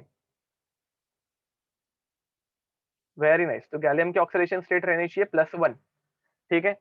अब मैंने बोला कि इनको रिमूव करना थोड़ा डिफिकल्ट है, थोड़ा मतलब बहुत ज्यादा डिफिकल्ट है, ठीक है, बट इम्पॉसिबल है क्या? हम लोगों ने बहुत सारी एनर्जी लगा दी, मैंने तुम लोगों को एग्जांपल बताया भी था। वो जो छोटा चाइल्ड होने वाला है उससे तुम लोगों ने एक लॉलीपॉप खींच लिया, तो वो दोनों को टाइटली होल्ड करके रखेगा, बट जाके 2-3 चमाट मार दिए तो वो बाकी के 2 लॉलीपॉप भी दे ही देगा, क्योंकि at the end we are stronger, ठीक है। तो ये 2 इलेक्ट्रॉन्स भी उससे छीनना कुछ बड़ी बात नहीं है, अनलेस अनटिल तुम लोगों की मम्मी तुम लोगों को आके चमाट नहीं मार रही है, ठीक है। तो ऐसा मत करना। बट स्टिल अगर तुम लोगों की मम्मी आके तुम लोगों को मार के गई तो तुम लोग कुछ नहीं कर पाओगे। बट अगर तुम लोगों की मम्मी नहीं है तो ऑब्वियस है, या फिर उसकी मम्मी नहीं है बच्चे की, तो तुम लोग उससे भी ये 2 लॉलीपॉप खींच पाओगे। कब? जब तुम लोग ज्यादा ताकत लगाओगे, उसको मारने पे उतर जाओगे तब। तो अगेन, अगर हम लोग बहुत ज्यादा एनर्जी दे रहे हैं तो ये 2 इलेक्ट्रॉन भी निकालना पॉसिबल है, और ये दोनों इलेक्ट्रॉन्स अगर निकाल दिए तो गैलियम की दूसरी ऑक्सीडेशन स्टेट क्या हो जाएगी? गैलियम की दूसरी ऑक्सीडेशन स्टेट क्या हो जाएगी? प्लस, ना ना +2 नहीं, +3। याद रखो, एक ही इलेक्ट्रॉन निकालना थोड़ा डिफिकल्ट है। क्यों डिफिकल्ट है वो बताता हूँ। एक ही इलेक्ट्रॉन निकालोगे ना, तो देखो ये 4s2, जिस किसी को +2 लग रहा है, तो देखो 4s2 में 2 इलेक्ट्रॉन थे। अब सिर्फ एक ही इलेक्ट्रॉन निकालोगे तो ये 4s1 बन जाएगा, विच इज अनस्टेबल, ठीक है। तो वो होता है ना कि बच्चे को मारा तो गुस्से में दूसरा भी लॉलीपॉप फेंक देगा कि ले भाई तू दोनों लेके जा, मुझे नहीं चाहिए अभी, ठीक है, और रोते रोते घर पे भाग जाएगा। तो सेम सेम, तो एक ही इलेक्ट्रॉन नहीं निकाल पाओगे, निकालोगे तो दोनों इलेक्ट्रॉन निकल जाएंगे बाद में, ठीक है। ओके, चलो आगे। ये अभी हम लोगों को थियरी में लिखना है, ठीक है। इनर्ट पेयर इफेक्ट के ऊपर मैंने अच्छा खासा टाइम स्पेंड किया, बट ये हम लोगों को हर एक जगह पे यूज होगा। और अभी इसके बाद पी ब्लॉक में जो कुछ एक्सेप्शन अगर एक आध दूसरा दिखा ना, तो हम लोग एक ही रीजन चिपकाने वाले हैं, due to inert pair effect, ठीक है। तो वो रीजन में जब चिपकाऊंगा तो तुम लोगों को कंफर्टेबली समझ में आना चाहिए कि ये इनर्ट पेयर इफेक्ट की वजह से क्यों हो रहा है, इसलिए मैंने इतना टाइम लिया। सी, चीजें इनर्ट रहती है, हम लोग जेनॉन को इनर्ट गैस बोलते हैं, बट जिस पॉइंट पे हम लोग उसके ऊपर बहुत ज्यादा अत्याचार करते हैं, फ्लोरीन और ऑक्सीजन जैसे रिएक्टिव गैसेस उसके ऊपर छोड़ देते हैं, तो उस पॉइंट पे वो जेनॉन भी रिएक्ट कर देता है। तो इसका मतलब ये है क्या कि xenon is not inert. Xenon is inert, but हम लोग जब बहुत ज्यादा उसके ऊपर अत्याचार करेंगे, बहुत ज्यादा एनर्जी थ्रो करेंगे, उस पॉइंट पे वो रिएक्ट करेगा, ठीक है। तो ये बहुत ज्यादा जबरदस्ती। तो चलो आगे बढ़े। नाउ इनर्ट पेयर इफेक्ट थोड़ा डेफिनेशन एंड ऑल लिख देते हैं।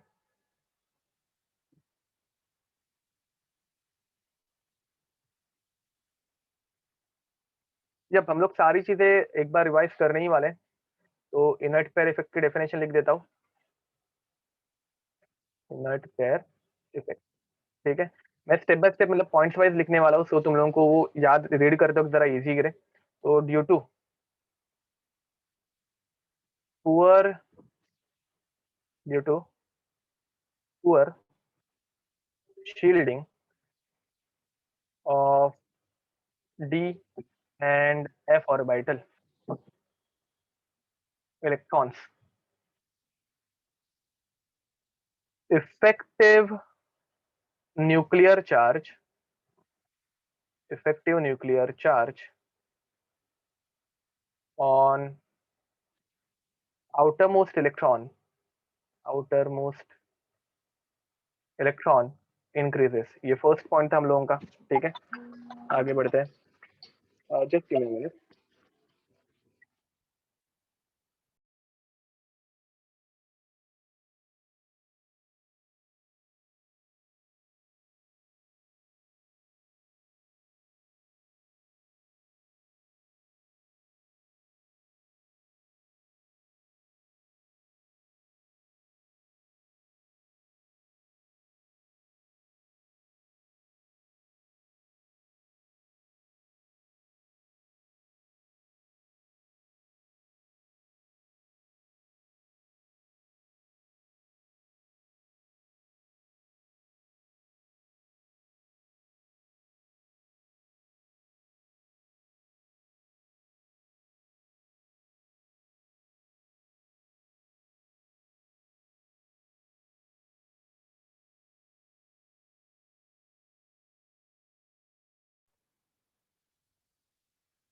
ओके,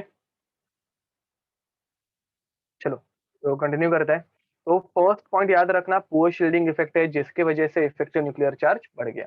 ठीक है, अब अगर इफेक्टिव न्यूक्लियर चार्ज बढ़ेगा तो because of which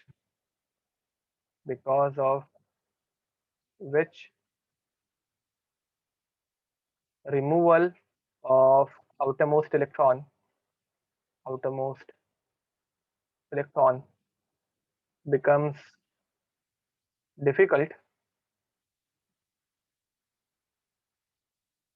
becomes difficult and requires more energy.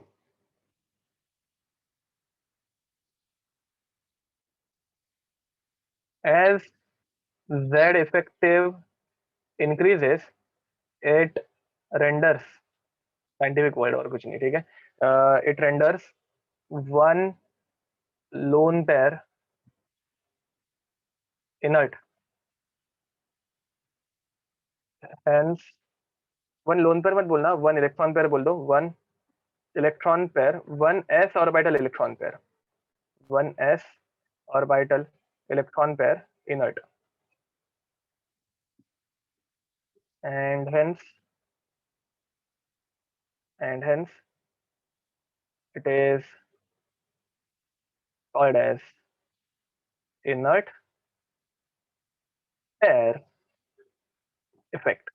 ठीक है, तो इनर्ट पेयर इफेक्ट ये ग्रुप 13 और ग्रुप 14 में ज्यादा इंपॉर्टेंट है।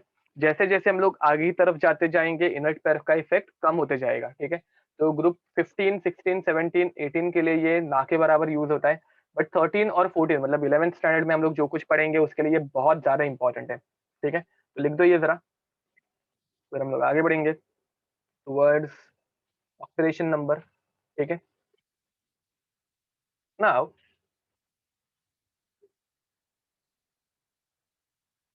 ऑक्सीडेशन नंबर, याद रखो ऑक्सीडेशन नंबर तुम लोगों को इजीली जनरल इलेक्ट्रॉनिक कॉन्फ़िगरेशन से पता चल जाएगा। तो ग्रुप 13 की जनरल इलेक्ट्रॉनिक कॉन्फ़िगरेशन में ऊपर लिखना ही भूल गया ना, तो बताओ ग्रुप 13 की जनरल इलेक्ट्रॉनिक कॉन्फ़िगरेशन क्या रहती है? NS2 NP1। ठीक है, पर हाँ तुम्हें जल्दी छोड़ने वाला था बट 1 घंटे में नहीं, एटलीस्ट 1.5 आवर तो बैठो। ऐसे क्या करते इतने जल्दी छोड़ देंगे तो फिर तो हो गया पोर्शन। 1.5 आवर में तुम लोगों को पक्का छोड़ूंगा मैं। ओके, ये ब्रेक वेक कुछ नहीं है, ज्यादा लाड़ में बताओ, 1.5 घंटे के लेक्चर में ब्रेक नहीं, मारूंगा वहां पे आके।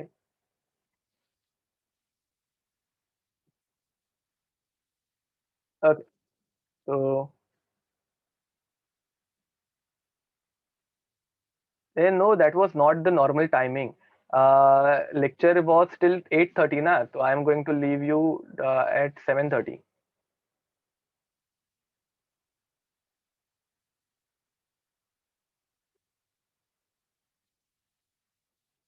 अरे ये कौन है क्यों पूछने वाला, अगर नहीं जाने तो हम लोग लेक्चर 8:30 तक ले सकते हैं, ऐसे कुछ नहीं है। मैंने ऐसे ही सोचा कि ये फर्स्ट चैप्टर है ना, नया नया हम लोग कर रहे हैं तो इसीलिए। हाँ ठीक है ठीक है, हाँ तो 7:30 ठीक है। चलो आगे बढ़ते हैं। अब ऑक्सीडेशन नंबर हम लोगों को लिखना है, ऑक्सीडेशन नंबर निकालना एक्चुअल में बहुत इजी रहता है। ठीक है, देखो कैसे होता है। पहले तो तुम लोगों को बाहर आउटर मोस्ट के इलेक्ट्रॉन कितने रिमूव होंगे वो देखना रहता है। तो जितने वैलेंस शेल के इलेक्ट्रॉन है उतने इलेक्ट्रॉन्स तुम लोग रिमूव कर सकते हो। मैक्सिमम इलेक्ट्रॉनिक कॉन्फ़िगरेशन का कंसेप्ट याद है ना, रेडॉक्स अभी हम लोगों ने पढ़ा था। तो तुम लोगों को ऑक्सीडेशन नंबर सब कुछ इजीली आए इसलिए मैंने पहले रेडॉक्स लिए पढ़ाया, अभी हम लोग पी ब्लॉक स्टार्ट कर रहे हैं। ठीक है, तो मैक्सिमम ऑक्सीडेशन नंबर कितना रहता है? तो maximum oxidation number is equal to valence shell electron, भूलना मत। ठीक है, तो पी में से एक इलेक्ट्रॉन रिमूव करोगे, एस में से दो इलेक्ट्रॉन रिमूव करोगे, तो मिल गया तुम लोगों को maximum oxidation number which is यहाँ पे आएगा +3। तो बोरॉन, एल्यूमिनियम, गैलियम, इंडियम और थैलियम, इनके लिए मैक्सिमम ऑक्सीडेशन नंबर क्या रहेगा? +3। ठीक है, एल्यूमिनियम के लिए भी +3। बट जैसे ही गैलियम आएगा, मुझे बताओ क्या होगा? गैलियम आएगा तो क्या होगा? +1 +3। और ये डिफरेंस आने का रीजन ये डिफरेंस आने का reason due to inert pair effect. यहाँ पे P+1+3 due to inert pair effect. Thallium +1+3 दोनों दिखाता है, बट मैं हमेशा सिर्फ +1 लिखना ही पसंद करता हूँ। सिर्फ +1 लिखने का रीजन क्या है बताओ?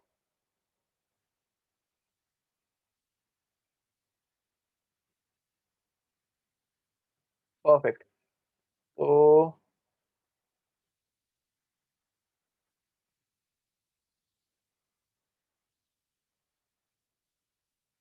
यहाँ पे both d and f orbital electrons are present, ठीक है। यहाँ पे दोनों के दोनों प्रेजेंट रहने वाले हैं। अब अगर दोनों ऑर्बिटल के इलेक्ट्रॉन प्रेजेंट रहेंगे तो इनर्ट पेयर इफेक्ट मैक्सिमम दिखेगा। कितना दिखेगा? मैक्सिमम। तो यहाँ पे मैक्सिमम इनर्ट पेयर इफेक्ट दिखता है, ठीक है। तो मुझे बताओ थैलियम कौन से इलेक्ट्रॉनिक कॉन्फ़िगरेशन में ज्यादा स्टेबल रहता है? चलो क्वेश्चन के फॉर्मेट में, stable oxidation number of thallium is. अब याद रखो तुम लोगों को ऑक्सीडेशन नंबर ये बहुत जगह पे ऑक्सीडेशन स्टेट ऐसा भी दिखेगा, ठीक है। तो option A thallium, option B thallium, option C A and B both, and option D none, ठीक है। तो अभी तुम लोगों को ये आंखों के सामने है, तो कोई भी बच्चा भी इसका आंसर दे देगा। तो option A is the correct answer, ठीक है। चलो अब जरा इसको इंटरेस्टिंग करते हैं। Next question,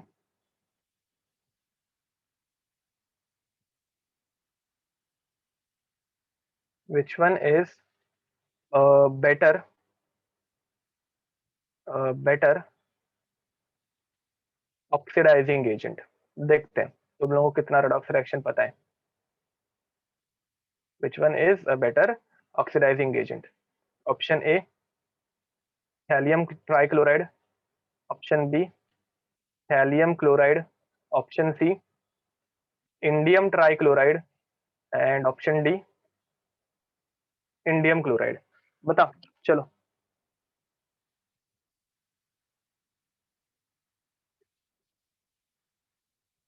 okay Tuhin very nice, and Shriya correct answer है, गुड। कोमल करेक्ट आंसर है, नाइस।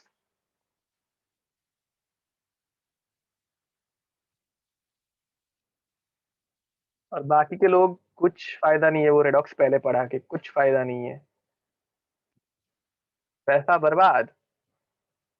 चलो आगे, तो देखते हैं। रो दूंगा अभी मैं, और कुछ नहीं करूंगा। अब ऑक्सीडाइजिंग एजेंट रहता क्या है? Harshvardhan very nice, correct answer है। अब आंसर देना बंद करो, मैं आंसर दे रहा हूँ। ऑक्सीडाइजिंग एजेंट, एंड कुछ ज्यादा डिमोटिवेट मत करना, मैं मजाक कर रहा हूँ। ज्यादा ही ये उल्टा सुल्टा क्वेश्चन है, तो आपने बहुत फास्ट आंसर दिया और कुछ नहीं सोचा नहीं होगा। ऑक्सीडाइजिंग एजेंट, ऑक्सीडाइजिंग एजेंट क्या करता है? ऑक्सीडाइजेज अदर्स, ऑक्सीडाइजेज अदर्स, ठीक है। तो वो खुद का क्या करता है? रिड्यूसेस देमसेल्फ, ठीक है। तो यहाँ पे इसका खुद का रिडक्शन होना चाहिए। कौन इजीली रिडक्शन के अंडर को जाएगा, वो तुम लोगों को पूछा है और कुछ नहीं, ठीक है। तो किसको रिड्यूस करना है, और रिडक्शन के बाद ऑक्सीडेशन नंबर बढ़ता है क्या कम होता है? तो रिडक्शन के बाद उसका ऑक्सीडेशन नंबर डिक्रीज होगा। तो कौन अपना ऑक्सीडेशन नंबर डिक्रीज करना पसंद करेगा? कौन अपना ऑक्सीडेशन नंबर डिक्रीज करना पसंद करेगा, यही पूछा है और कुछ नहीं। वेरी नाइस राजदीप, करेक्ट बोल रहे हो। तो तुम लोगों को सबको समझ में आ गया होगा मोस्ट प्रॉब्ली। ये +3 में, ये +1 में, ये +3 में, और ये +1 में, ठीक है। अब इनमें किसको अपना ऑक्सीडेशन नंबर कम करवाना है? सिद्धि करेक्ट आंसर है। तो यहाँ पे वृतांत आपका आंसर वैसे तो करेक्ट है, बट मैंने बेटर पूछा है, ठीक है। आपने गुड ऑक्सीडाइजिंग एजेंट बताया, बेटर नहीं। वेदांत करेक्ट आंसर है। तो थैलियम ये +3 में सबसे ज्यादा अनस्टेबल है, और उसको +1 में जाने की बहुत घाई है, मतलब इसको अपना ऑक्सीडेशन नंबर कम करवा के लेना है। तो करेक्ट आंसर इज थैलियम। अरे समझ जा क्या? भावना पहुंच गई, या भावना को ढूंढ के लाना पड़ेगा? जब good better is thallium, and अगर तुम लोगों को बोला which of the following will act as a oxidising agent, तो याद रखो ClCl3 एंड इंडियम ट्राइक्लोराइड दोनों के दोनों ऑक्सीडाइजिंग एजेंट है, क्योंकि दोनों के दोनों +3 में से +1 में जाना पसंद करेंगे, दोनों में इनर्ट पेयर इफेक्ट रहता है। बट बेटर पूछा है तो थैलियम में सबसे ज्यादा इनर्ट पेयर इफेक्ट, मतलब इसको +1 में जाना सबसे ज्यादा पसंद है। तो अच्छा, देखो, जो कोई ध्यान नहीं दे पाया या फिर जिस किसी को बाउंसर गया, वापस एक बार मैं एक्सप्लेन कर रहा हूँ। अब ऑक्सीडाइजिंग एजेंट क्या रहते हैं? जो खुद को ऑक्सीडाइज कर सॉरी दूसरों को ऑक्सीडाइज करते हैं, खुद रिड्यूस हो जाते हैं, एंड रिडक्शन में जिनका ऑक्सीडेशन नंबर कम होता है, मतलब जिनको अपना ऑक्सीडेशन नंबर कम करवा के लेना पसंद है। तो ऐसा कौन सा सब्सटेंस है जो अपना ऑक्सीडेशन नंबर सबसे कम करना पसंद करेगा? तो ऑब्वियसली थैलियम। क्यों थैलियम? थैलियम ट्राइक्लोराइड है, सॉरी। तो थैलियम ट्राइक्लोराइड में thallium is present in +3 oxidation state. ये +3 में से किस में जाना पसंद करेगा? तो ये +3 में से +1 में जाना पसंद करेगा। तो खत्म, दैट्स इट, नथिंग एल्स। तो चलो अब और एक क्वेश्चन देखते हैं। हाँ, और याद रखना A and C both are oxidising agent, but तुम लोगों को बेटर पूछा था। ठीक है, अब सेम क्वेश्चन उल्टा।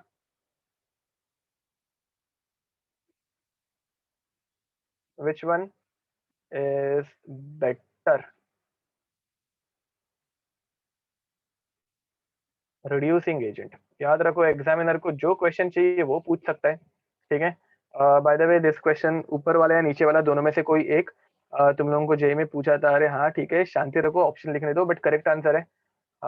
तो अब मैं जरा ऑप्शन थोड़े से चेंज करने वाला था, बट तो Cl2O, B In2O, C Cl2O3 and D In2O3।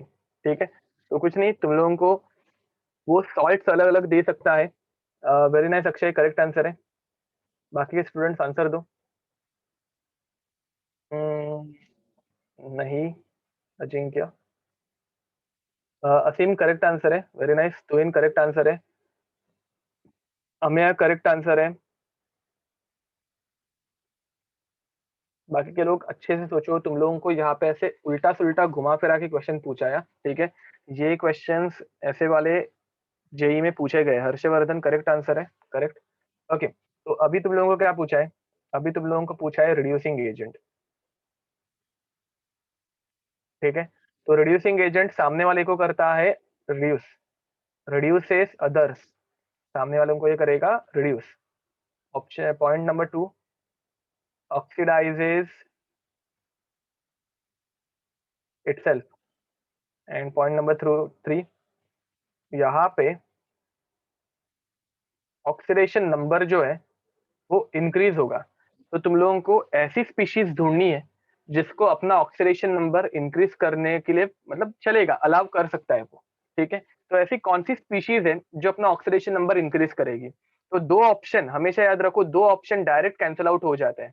कौन से? तो सी और डी, जिन्होंने आंसर दिया था यहाँ पे थैलियम और इंडियम, ये +3 में maximum oxidation number of group 13 is +3। ये +3 के ऊपर दुनिया लाइफ में कभी नहीं जा पाएंगे। ठीक है, तो ये दो ऑप्शन डायरेक्ट कैंसिल आउट, ये रूल आउट हो जाने चाहिए थे। ठीक है, ये कभी आंसर नहीं आएगा। अब ए या फिर बी में कौन +3 में जाना, मतलब ये दोनों +1 में, ये अभी तुम लोगों को होपफुली ऑक्सीडेशन नंबर निकालने आता है। तो ये दोनों +1 में, तो +1 में से कौन +3 में जा सकता है? हेत करेक्ट आंसर है। तो अब सबको आंसर समझ में आ रहा है, कोमल करेक्ट है। तो ये यहाँ पे आएगा बी, क्योंकि थैलियम +1 में बहुत स्टेबल है, वो +3 में जाना बिल्कुल पसंद नहीं करेगा। थैलियम में मैक्सिमम इनर्ट इफेक्ट दिखेगा, मैक्सिमम इनर्ट पेयर इफेक्ट दिखेगा। ठीक है, तो ऐसे टाइप के ये दो ही क्वेश्चंस हो सकते हैं। अब तुम लोगों को दोनों का आंसर समझ में आ गया है, तो और कोई भी मैं कितने भी क्वेश्चंस बनाऊं, तुम लोगों को आंसर सेम ही आने वाले। ठीक है, तो चलो आगे बढ़ते हैं। अब इनर्ट पेयर इफेक्ट हम लोगों ने इतना देख लिया है, तो एक ग्रुप 14 के लिए भी देख ही लेते हैं। ठीक है, यूजुअली मैं दो ग्रुप्स को मिक्स नहीं करता ऐसे, बट अब टॉपिक चालू ही है तो पूरा कर देते हैं। ठीक है, ग्रुप 14 ग्रुप 14 के लिए ऑक्सीडेशन स्टेट, ऑक्सीडेशन नंबर देखते हैं। अब ग्रुप 14 की जनरल इलेक्ट्रॉनिक कॉन्फ़िगरेशन रहती है NS2 NP2, ठीक है। तो यहाँ पे भी तुम लोगों को दो ऑक्सीडेशन नंबर दिखेंगे। कौन से दो दिखेंगे? एक तो मैक्सिमम वाला विच इज +4, और दूसरा इनर्ट पेयर इफेक्ट की वजह से एस ऑर्बिटल वैसे के वैसे रह जाएगा। तो इनर्ट पेयर इफेक्ट की वजह से एस ऑर्बिटल अगर वैसे के वैसे, मतलब ये यहाँ से इलेक्ट्रॉन निकलेंगे ही नहीं, तो सिर्फ पी में से निकालेंगे हम लोग। तो अगर सिर्फ पी में से निकलेगा तो दूसरा दिखेगा ऑक्सीडेशन नंबर +2, ठीक है। तो ये दो ऑक्सीडेशन नंबर ग्रुप 14 के लिए पॉसिबल है, ठीक है। तो चलो अब आगे elements, carbon, silicon, germanium, tin and lead. अब मुझे बताओ कौन इनर्ट पेयर इफेक्ट दिखाएगा?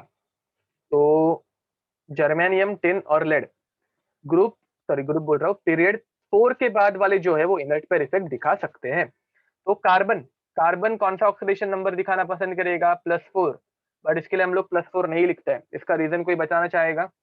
सिलिकॉन +4 दिखाएगा, सिलिकॉन +4 दिखाएगा। जर्मेनियम +4, +2 दो दिखाएगा। Very nice Akshay. 10 +4 और +2 वैसे दिखाएगा। Komal perfect answer. David correct answer है।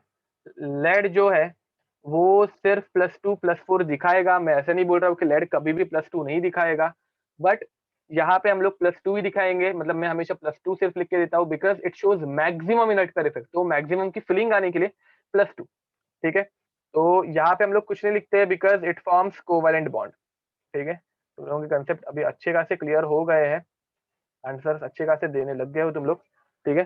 तो यहाँ पे शेयरिंग ऑफ इलेक्ट्रॉन्स होती है और कोवैलेंट बॉन्ड बनता है। तो कोवैलेंट बॉन्ड में हम लोग ऑक्सीडेशन नंबर यूजुअली नहीं लिखते हैं, ठीक है। तुम लोगों को अगर याद होगा मैंने कार्बन के बहुत कम एग्जांपल्स करवाए थे, तभी भी मैंने बताया था तुम लोगों को कि यूजुअली इसके ऊपर क्वेश्चंस नहीं आते। अगर तुम लोगों ने मॉड्यूल्स देखे रहेंगे तो कार्बन के ऊपर क्वेश्चन थे ही नहीं, ठीक है। तो चलो आगे बढ़े। क्वेश्चन,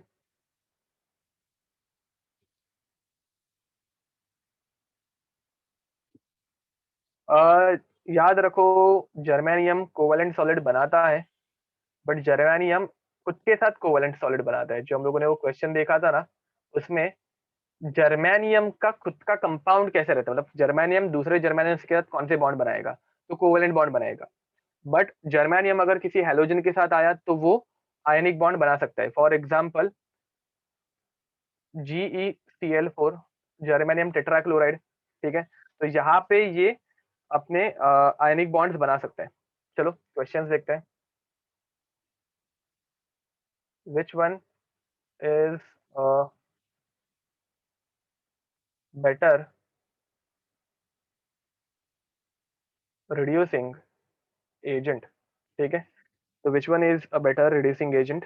देखो, option A is PbO, option B is FnO, option C is PbO2 and option D is SnO2। बताओ which one is a better reducing agent, कौन अच्छा रिड्यूसिंग एजेंट है? तो वेरी नाइस, सबके आंसर्स करेक्ट आ रहे हैं, करेक्ट।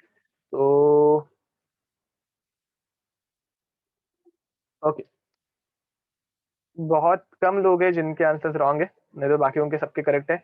याद रखो करेक्ट है, सबके आंसर्स करेक्ट है, हार्डली एक हाथ दूसरे है जिनके आंसर रॉन्ग जा रहे हैं। थोड़ा सा मेहनत लो, हो जाएगा। अब रिड्यूसिंग एजेंट मतलब क्या? तो दे ऑक्सीडाइजेज इटसेल्फ, ऑक्सीडाइजेज देमसेल्फ। वृतांत करेक्ट है। तो खुद को ऑक्सीडाइज करने, खुद को ऑक्सीडाइज करेंगे मतलब ऑक्सीडेशन नंबर क्या होगा? ऑक्सीडेशन नंबर बढ़ जाएगा। अब किसके केस में ऑक्सीडेशन नंबर बढ़ेगा तो वो स्टेबल रह सकता है, वो हम लोगों को देखना है, ठीक है। तो हर एक का ऑक्सीडेशन नंबर लिखो, ये +2 है, ये भी +2 है, ये +4 है और ये +4 है। ये दोनों ऐसे देख के ही कैंसिल कर देने के। क्यों कैंसिल? क्योंकि +4 पहले से मैक्सिमम है, उसके ऊपर तो जा ही नहीं सकता। तो दो ऑप्शन हमेशा इनऑर्गेनिक में minimum 50% of the time 50% option तुम लोग कैंसिल आउट कर सकते हो, ठीक है। वो जरा स्टेटमेंट अजीब हो गया बट स्टिल। एंड अब इन दोनों में से +2 में से +4 में कौन इजीली जा पाएगा? तो +2 में से +4 में जाने वाला 10 है, +2 में से +4 में जाने के लिए 3 इजी गिरेगा। ठीक है, तो खत्म। चलो आगे बढ़े। And finally next question,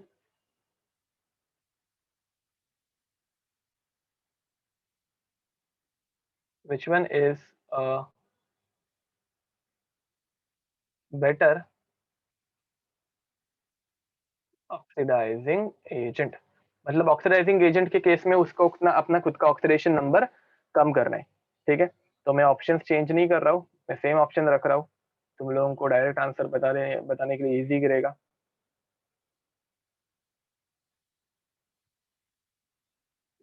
okay, तो करेक्ट आंसर है, सबके आंसर्स करेक्ट है। Very nice. तो यहाँ पे ऑप्शन सी करेक्ट है। ठीक है, तो चलो याद रखो, यहाँ पे तुम लोगों को अगेन ऑक्सीडेशन नंबर कम करना है। तो ए और बी डायरेक्ट कैंसिल कर सकते हो क्योंकि ये पहले से +2 में है, ये +2 से नीचे नहीं जा पाएंगे इजीली। ठीक है, तो कौन इजीली कम होगा? तो ये दोनों +4 में थे, +4 में से एकदम भाग दौड़ के कौन +2 में जा पाएगा? तो एकदम भाग दौड़ करके लेड इजीली +4 में से +2 में जा पाएगा। ठीक है, यस मैं तुम लोगों को इसकी इमेज फाइल सेंड कर दूंगा, डोंट वरी। ओके, तो चलो आगे बढ़े। नाउ नेक्स्ट हम लोग देखने वाले हैं इनकी पीरियोडिक प्रॉपर्टीज। ठीक है, पीरियोडिक प्रॉपर्टीज जो हम लोगों ने पीरियोडिक टेबल में पहले से देख के रखी है। तो नंबर 1 हम लोग देखने वाले हैं एटॉमिक रेडियस। एटॉमिक रेडियस, ठीक है। तो एटॉमिक रेडियस तुम लोगों को मैंने पूरे के पूरे पीरियोडिक टेबल की पहले से बताई है, बट फिर से अलोंग ग्रुप, ठीक है। ये धीरे धीरे तुम लोगों की पीरियोडिक टेबल की रिवीजन करने के लिए अलोंग ग्रुप मैं पूरे पीरियोडिक टेबल की बता रहा हूँ। Group 1, group 2, group 13, group 14, group 15, group 16, group 17 and group 18। मुझे बताओ सबसे बड़ी एटॉमिक रेडियस किसकी रहती है? सबसे बड़ी एटॉमिक रेडियस किसकी रहती है? Very nice. तो सबसे बड़ी एटॉमिक रेडियस रहती है, सबका आंसर करेक्ट है। तो सबसे बड़ी रहती है ग्रुप 18 की। किसकी रहती है? ग्रुप 18 की। याद रखना, ग्रुप 18 की सबसे बड़ी एटॉमिक रेडियस रहने का रीजन क्या है? यहाँ पे तुम लोग कौन सी रेडियस देखते हो? यहाँ पे तुम लोग देखते हो वैंडरवाल्स रेडियस। कौन सी? Der Waals radius. परफेक्ट, ठीक है। तो ग्रुप 18 सबसे बड़ा रहता है और ग्रुप 17 जो है वो सबसे छोटा रहता है। ठीक है, तो सेम मैं कुछ एग्जांपल्स लेके देने वाला हूँ। अब ये अलोंग द ग्रुप हो गया, तो दूसरा आता है अलोंग, ओके मैंने गलती कर दी है ना, ये अलोंग द पीरियड आना चाहिए था। हम लोग ग्रुप देख रहे हैं, तो ये अलोंग द पीरियड आना चाहिए था, सॉरी। तुम लोग भी नहीं बताते हो। तो अलोंग अ पीरियड, ठीक है, एक पीरियड में आ गए हम लोग। एंड दूसरा आएगा अलोंग अ ग्रुप। तो अलोंग अ ग्रुप, ये भी तुम लोगों को पता है atomic radius along the group कैसे बढ़ती है। Usually down the group atomic radius increase होती है। ठीक है, तो boron, aluminium, gallium, indium and thallium कैसे होना चाहिए था? बोरॉन की सबसे छोटी रेडियस एंड इंडियम की सबसे, सॉरी थैलियम की सबसे बड़ी। ये हम लोगों को एक्सपेक्टेड था, बट यहाँ पे कुछ उल्टा होता है ना। कुछ याद है किसी को? बोरॉन, उसके बाद आता है गैलियम, उसके बाद आता है एल्यूमिनियम, उसके बाद आता है इंडियम एंड फाइनली आता है थैलियम। ठीक है, तो एल्यूमिनियम की रेडियस बढ़ जाती है, इन दोनों में फ्लिपिंग हो जाती है। ठीक है, एंड ये दोनों अप्रोक्सीमेटली इक्वल रहते हैं।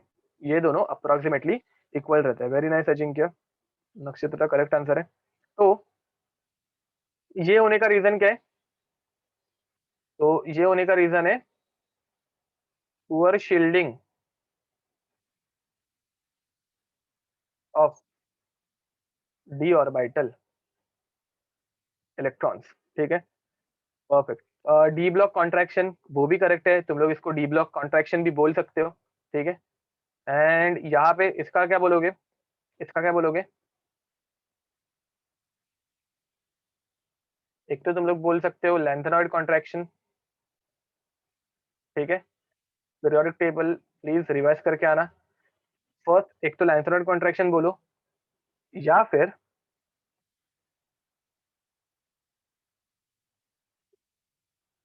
Poor shielding of d and f orbital electron, दोनों करेक्ट है। क्यों?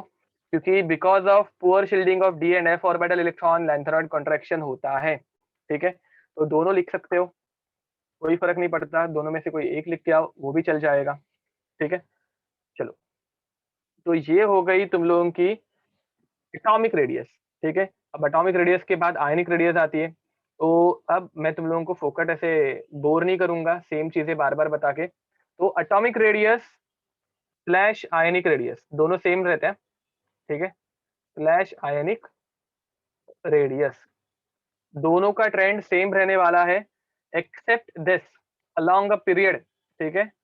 Not applicable in ionic radius, not applicable in ionic radius, ठीक है। यहाँ पे अलोंग द पीरियड वाला जो ट्रेंड है वो आयनिक रेडियस में नहीं आएगा, क्योंकि ये पहले वाले जो है वो कटायन बनाना प्रेफर करता है, बाद वाले जो है वो अनायन बनाना प्रेफर करता है। तो आयनिक रेडियस में तुम लोगों को अलोंग द पीरियड के ऊपर क्वेश्चन नहीं पूछेंगे, आयनिक रेडियस में तुम लोगों को सिर्फ और सिर्फ अलोंग अ ग्रुप के क्वेश्चन पूछेंगे, ठीक है।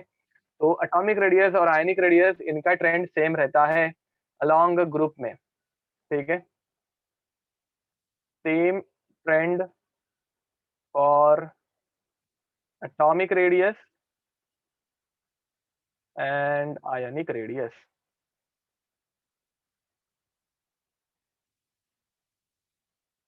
कुछ नहीं, मैंने तुम लोगों को सिर्फ यही बताया कि एटॉमिक रेडियस और आयनिक रेडियस का ट्रेंड सेम टू सेम रहता है अलोंग द ग्रुप के लिए। अलोंग द पीरियड के लिए तुम लोगों को आयनिक रेडियस का ट्रेंड नहीं पूछेंगे, क्योंकि ग्रुप 1 से लेके ग्रुप 3 वाले कटायन फॉर्म करना प्रेफर करते हैं, ग्रुप 15 से लेके ग्रुप 17 वाले अनायन फॉर्म करना प्रेफर करता है। तो कटायन और अनायन की डायरेक्ट कंपैरिजन हम लोग यूजुअली नहीं करते हैं unless until they are isoelectronic series, ठीक है। तो चलो आगे बढ़े। Now next is ionisation enthalpy.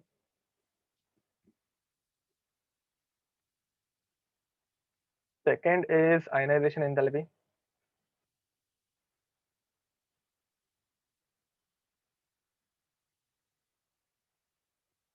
अरे एक मिनट, एंथैल्पी, ओके। ग्रुप 14 का हम लोग बाद में चेक करने वाले, मतलब पहले मैं तुम लोगों को ग्रुप 13 पढ़ा रहा हूँ, उसके बाद ग्रुप 14 पढ़ाने वाला हूँ, साइड बाय साइड में नहीं पढ़ाता वो, बिकॉज फिर वो कंफ्यूजिंग हो जाएगा, हम लोग एक एक करके स्टडी करने वाले हैं। चलो, अब आयनाइजेशन एंथैल्पी ये सबको पता है, ठीक है, इसका ट्रेंड भी तुम लोगों को पता ही होगा। तो पहले हम लोग ट्रेंड ही लिखते हैं। अब अलोंग अ पीरियड का लिखते हैं पहले, अलोंग अ पीरियड, ठीक है। तो group 1, group 2, group 3, group 4, group 5, group 6, group 7 and sorry मैं क्या कर रहा हूँ यहाँ पे, 13, 14, 15, 16, 17 और ग्रुप 18 ऐसा आना चाहिए ना, ठीक है। मुझे बताओ सबसे ज्यादा आयनाइजेशन एंथैल्पी कौन से ग्रुप की रहती है? सबसे ज्यादा आयनाइजेशन एंथैल्पी कौन से ग्रुप की रहती है? Very nice. तो सबसे ज्यादा आती है ग्रुप 18 की, करेक्ट, ठीक है। उसके बाद सबसे ज्यादा, उसके बाद ग्रुप 18 के बाद सबसे ज्यादा किसकी आती है? ग्रुप 17 की, ठीक है, ग्रुप 17। हाँ करेक्ट, तुम लोगों को एक्सेप्शन सिर्फ याद रखना है। फिर ग्रुप 16 आना चाहिए बट नहीं आता, कौन आता है? ग्रुप 15। उसके बाद आता है ग्रुप 16, उसके बाद आता है ग्रुप 14, फिर ग्रुप 13 आना चाहिए था बट आता है ग्रुप 2, उसके बाद आता है ग्रुप 13 एंड सबसे कम रहती है ग्रुप 1 की, ठीक है। ये हो गई तुम लोगों की डिक्रीजिंग ऑर्डर। तो तुम लोगों को क्या याद रखना है, जिन लोगों को थोड़ा बहुत कंफ्यूजन रहा होगा, 15 16 में तुम लोगों को फ्लिपिंग करनी है, 2 और 3 के बीच में तुम लोगों को फ्लिपिंग करनी है, एंड ग्रुप 18 जो है वो सबसे ज्यादा ही रहने वाला है, ठीक है। तो यहाँ पे ये एक्सेप्शनल केस क्यों आता है तुम लोगों को याद होगा, ग्रुप 15 की जनरल इलेक्ट्रॉनिक कॉन्फ़िगरेशन रहती है NS2 NP3 एंड ग्रुप 2 की रहती है NS2। तो ये रहते हैं स्टेबल, और स्टेबल रहने की वजह से इनमें उंगली करना जो है वो थोड़ा डिफिकल्ट हो जाता है, ठीक है। ये not noble gas electronic configuration है, these are stable electronic configurations, not noble gas. Okay, तो अब अलोंग द ग्रुप, ठीक है, ये देख के then will stop. Along the group, इसमें तो महाभयंकर एक्सेप्शन है। अलोंग अ ग्रुप हम लोगों को एक्सपेक्टेड क्या रहता है? बोरॉन, एल्यूमिनियम, गैलियम, इंडियम और थैलियम। सबसे ज्यादा वैल्यू किसकी रहनी चाहिए? तो okay Ajinkya, very nice, correct answer भेजा था आपने। तो बोरॉन, एल्यूमिनियम, गैलियम, इंडियम, ये हम लोगों को एक्सपेक्टेड है। क्यों? क्योंकि down the group size increases, size बढ़ेगी तो इलेक्ट्रॉन को रिमूव करना इजी हो जाता है, बट ऐसा नहीं होता। अब कैसे होता है वो देखते हैं। तो ये याद रखने के लिए मैंने तुम लोगों को एक नंबर बताया था, 153, क्या बताया था? 15324, ठीक है। तो 15324 ये एक नंबर बताया था, या फिर ये ग्राफ बताया था। अब ग्राफ क्या है? आयनाइजेशन एंथैल्पी W आता है, करेक्ट। यहाँ पे ionisation enthalpy versus atomic number Z। तो इसका ग्राफ ऐसे आता है, ऐसे, फिर ये ऊपर, फिर ये W दूसरा वाला जो है वो और नीचे आना चाहिए, वो WWE का कैसे W रहता है वैसे, एंड फिर ये एकदम ज्यादा ऊपर मत लेके जाना, बीच में किधर तो रोक देना, ठीक है, ऐसा, ठीक है। तो सबसे ऊपर रहता है बोरॉन, बाद में आता है एल्यूमिनियम, उसके बाद आएगा गैलियम, फिर आता है इंडियम, उसके बाद आता है थैलियम, ठीक है।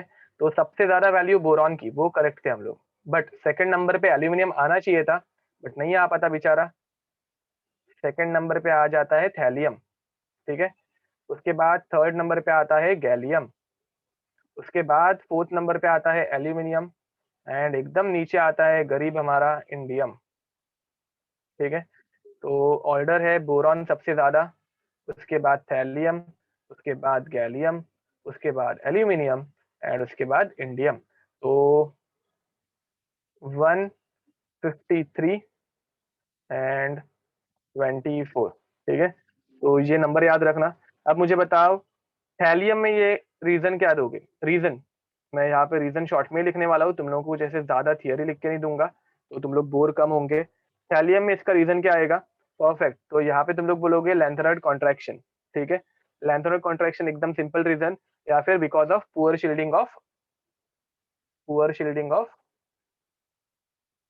Shielding effect of F orbital, ठीक है। ओके, अब गैलियम में क्या बोलोगे? गैलियम में इनर्ट पेयर इफेक्ट भी बोल सकते हो, बट इनर्ट पेयर इफेक्ट वो एक स्पेसिफिक नाम है, जो जब इनर्ट पेयर मतलब एक ऐसा ऑर्बिटल की पेयर इनर्ट रह जाती है, तो वो यहाँ पे कभी भी मत ऐड करना, यूजुअली ऐसे, हाँ, करेक्ट बोल रहे हो स्नेहा। तो गैलियम के लिए तुम लोग बोलोगे poor shielding effect of D orbital electrons, ठीक है। इसमें और एक रीजन तुम लोग दे सकते हो, ट्रांजिशन कॉन्ट्रैक्शन। ट्रांजिशन कॉन्ट्रैक्शन भी मैंने एक चीज पढ़ाई होगी, तुम लोगों को पढ़ाई है, ठीक है। तो सेकंड रीजन इसका ट्रांजिशन कॉन्ट्रैक्शन दे सकते हो तुम लोग, ठीक है। तो बस आज हम लोग यहाँ पे ही रुक जाते हैं, 7:30 हो गए, ठीक है। तो ज्यादा तुम लोगों को बोर नहीं करूंगा, बट इस चैप्टर में याद रखो, नेक्स्ट लेक्चर से हम लोग जब स्टार्ट करेंगे तो सारा थियोरी का पार्ट है, सारी रिएक्शंस, कंपाउंड्स कैसे बनते हैं, एंड कंपाउंड्स के यूजेस क्या रहते हैं, कंपाउंड्स कैसे रिएक्ट करते हैं, तो बहुत सारा थियोरी का हेवी डोज होने वाला है। तो प्रिपेयर होके आना, नींद विन पूरी करके आना, नहीं तो यहाँ पे सोना स्टार्ट करोगे। रिएक्शंस अच्छे से देख लो, मेरे साथ हर एक रिएक्शन लिखने की कोशिश भी करना, सो दैट तुम लोगों को ईजी जाए चैप्टर, ठीक है। तो अब तुम लोगों का होमवर्क, पहली चीज तो तुम लोगों को इलेक्ट्रॉनिक कॉन्फ़िगरेशन लिखना है, ठीक है। सेकंड, ये चैप्टर अभी तो हम लोग नेक्स्ट वीक ही मिलेंगे, ठीक है। तो नेक्स्ट संडे 7 तारीख है, 7, तो आई गेस 14, 13, 13 फरवरी, ठीक है। तुम लोगों का 14 फरवरी का डे खराब नहीं करूंगा। तो 13 फरवरी को मोस्ट प्रॉब्ली फ्राइडे होगा, ठीक है, मोस्ट प्रॉब्ली फ्राइडे होगा 7 AM को तुम लोगों को मॉड्यूल के नीट और जेई सबको मॉड्यूल के सारे ऑब्जेक्टिव एमसीक्यूज सबमिट करने हैं, ठीक है, ये तुम लोगों का होमवर्क है। तुम लोग अभी से डायरेक्ट सॉल्व कर सकते हो क्योंकि मैंने तुम लोगों को बहुत सारा थियोरी का पार्ट पहले से बता दिया है। अरे ये पी ब्लॉक का ही, ठीक है, इसी चैप्टर का पी ब्लॉक ग्रुप 13 एंड 14, ठीक है। तो इसके सारे के सारे एमसीक्यूज, पेज नंबर अभी मेरे पास मॉड्यूल्स है बट मैं अभी निकाल के ढूंढते नहीं बैठूंगा, मैं क्लासरूम पे अपडेट कर दूंगा कौन से पेज नंबर है, ठीक है। तो बट ये तुम लोगों का होमवर्क है जो तुम लोगों को 13 फरवरी को फ्राइडे होगा मोस्ट प्रॉब्ली, तो उस टाइम पे 7 बजे के पहले मॉर्निंग में सबमिट कर देना है, ठीक है। तो अच्छी खासी डेडलाइन दे दी है मैंने, अच्छा खासा तुम लोगों के पास टाइम भी है, और ये चैप्टर हम लोगों का पहले से आधे से ज्यादा पढ़ा के हो गया है, तो तुम लोग इसको इजीली सॉल्व कर पाओगे। ओके, सैटरडे आ रहा है उस दिन, तो सैटरडे के दिन तुम लोगों को सबमिट करना है, 13 सैटरडे आ रहा है, ठीक है। तो सैटरडे के दिन सबमिट कर देना, फिर संडे एंजॉय करना डाउट सेशन में, ठीक है, और कुछ नहीं। चलो मिलते हैं फिर, till then see you next time, bye bye and God bless you.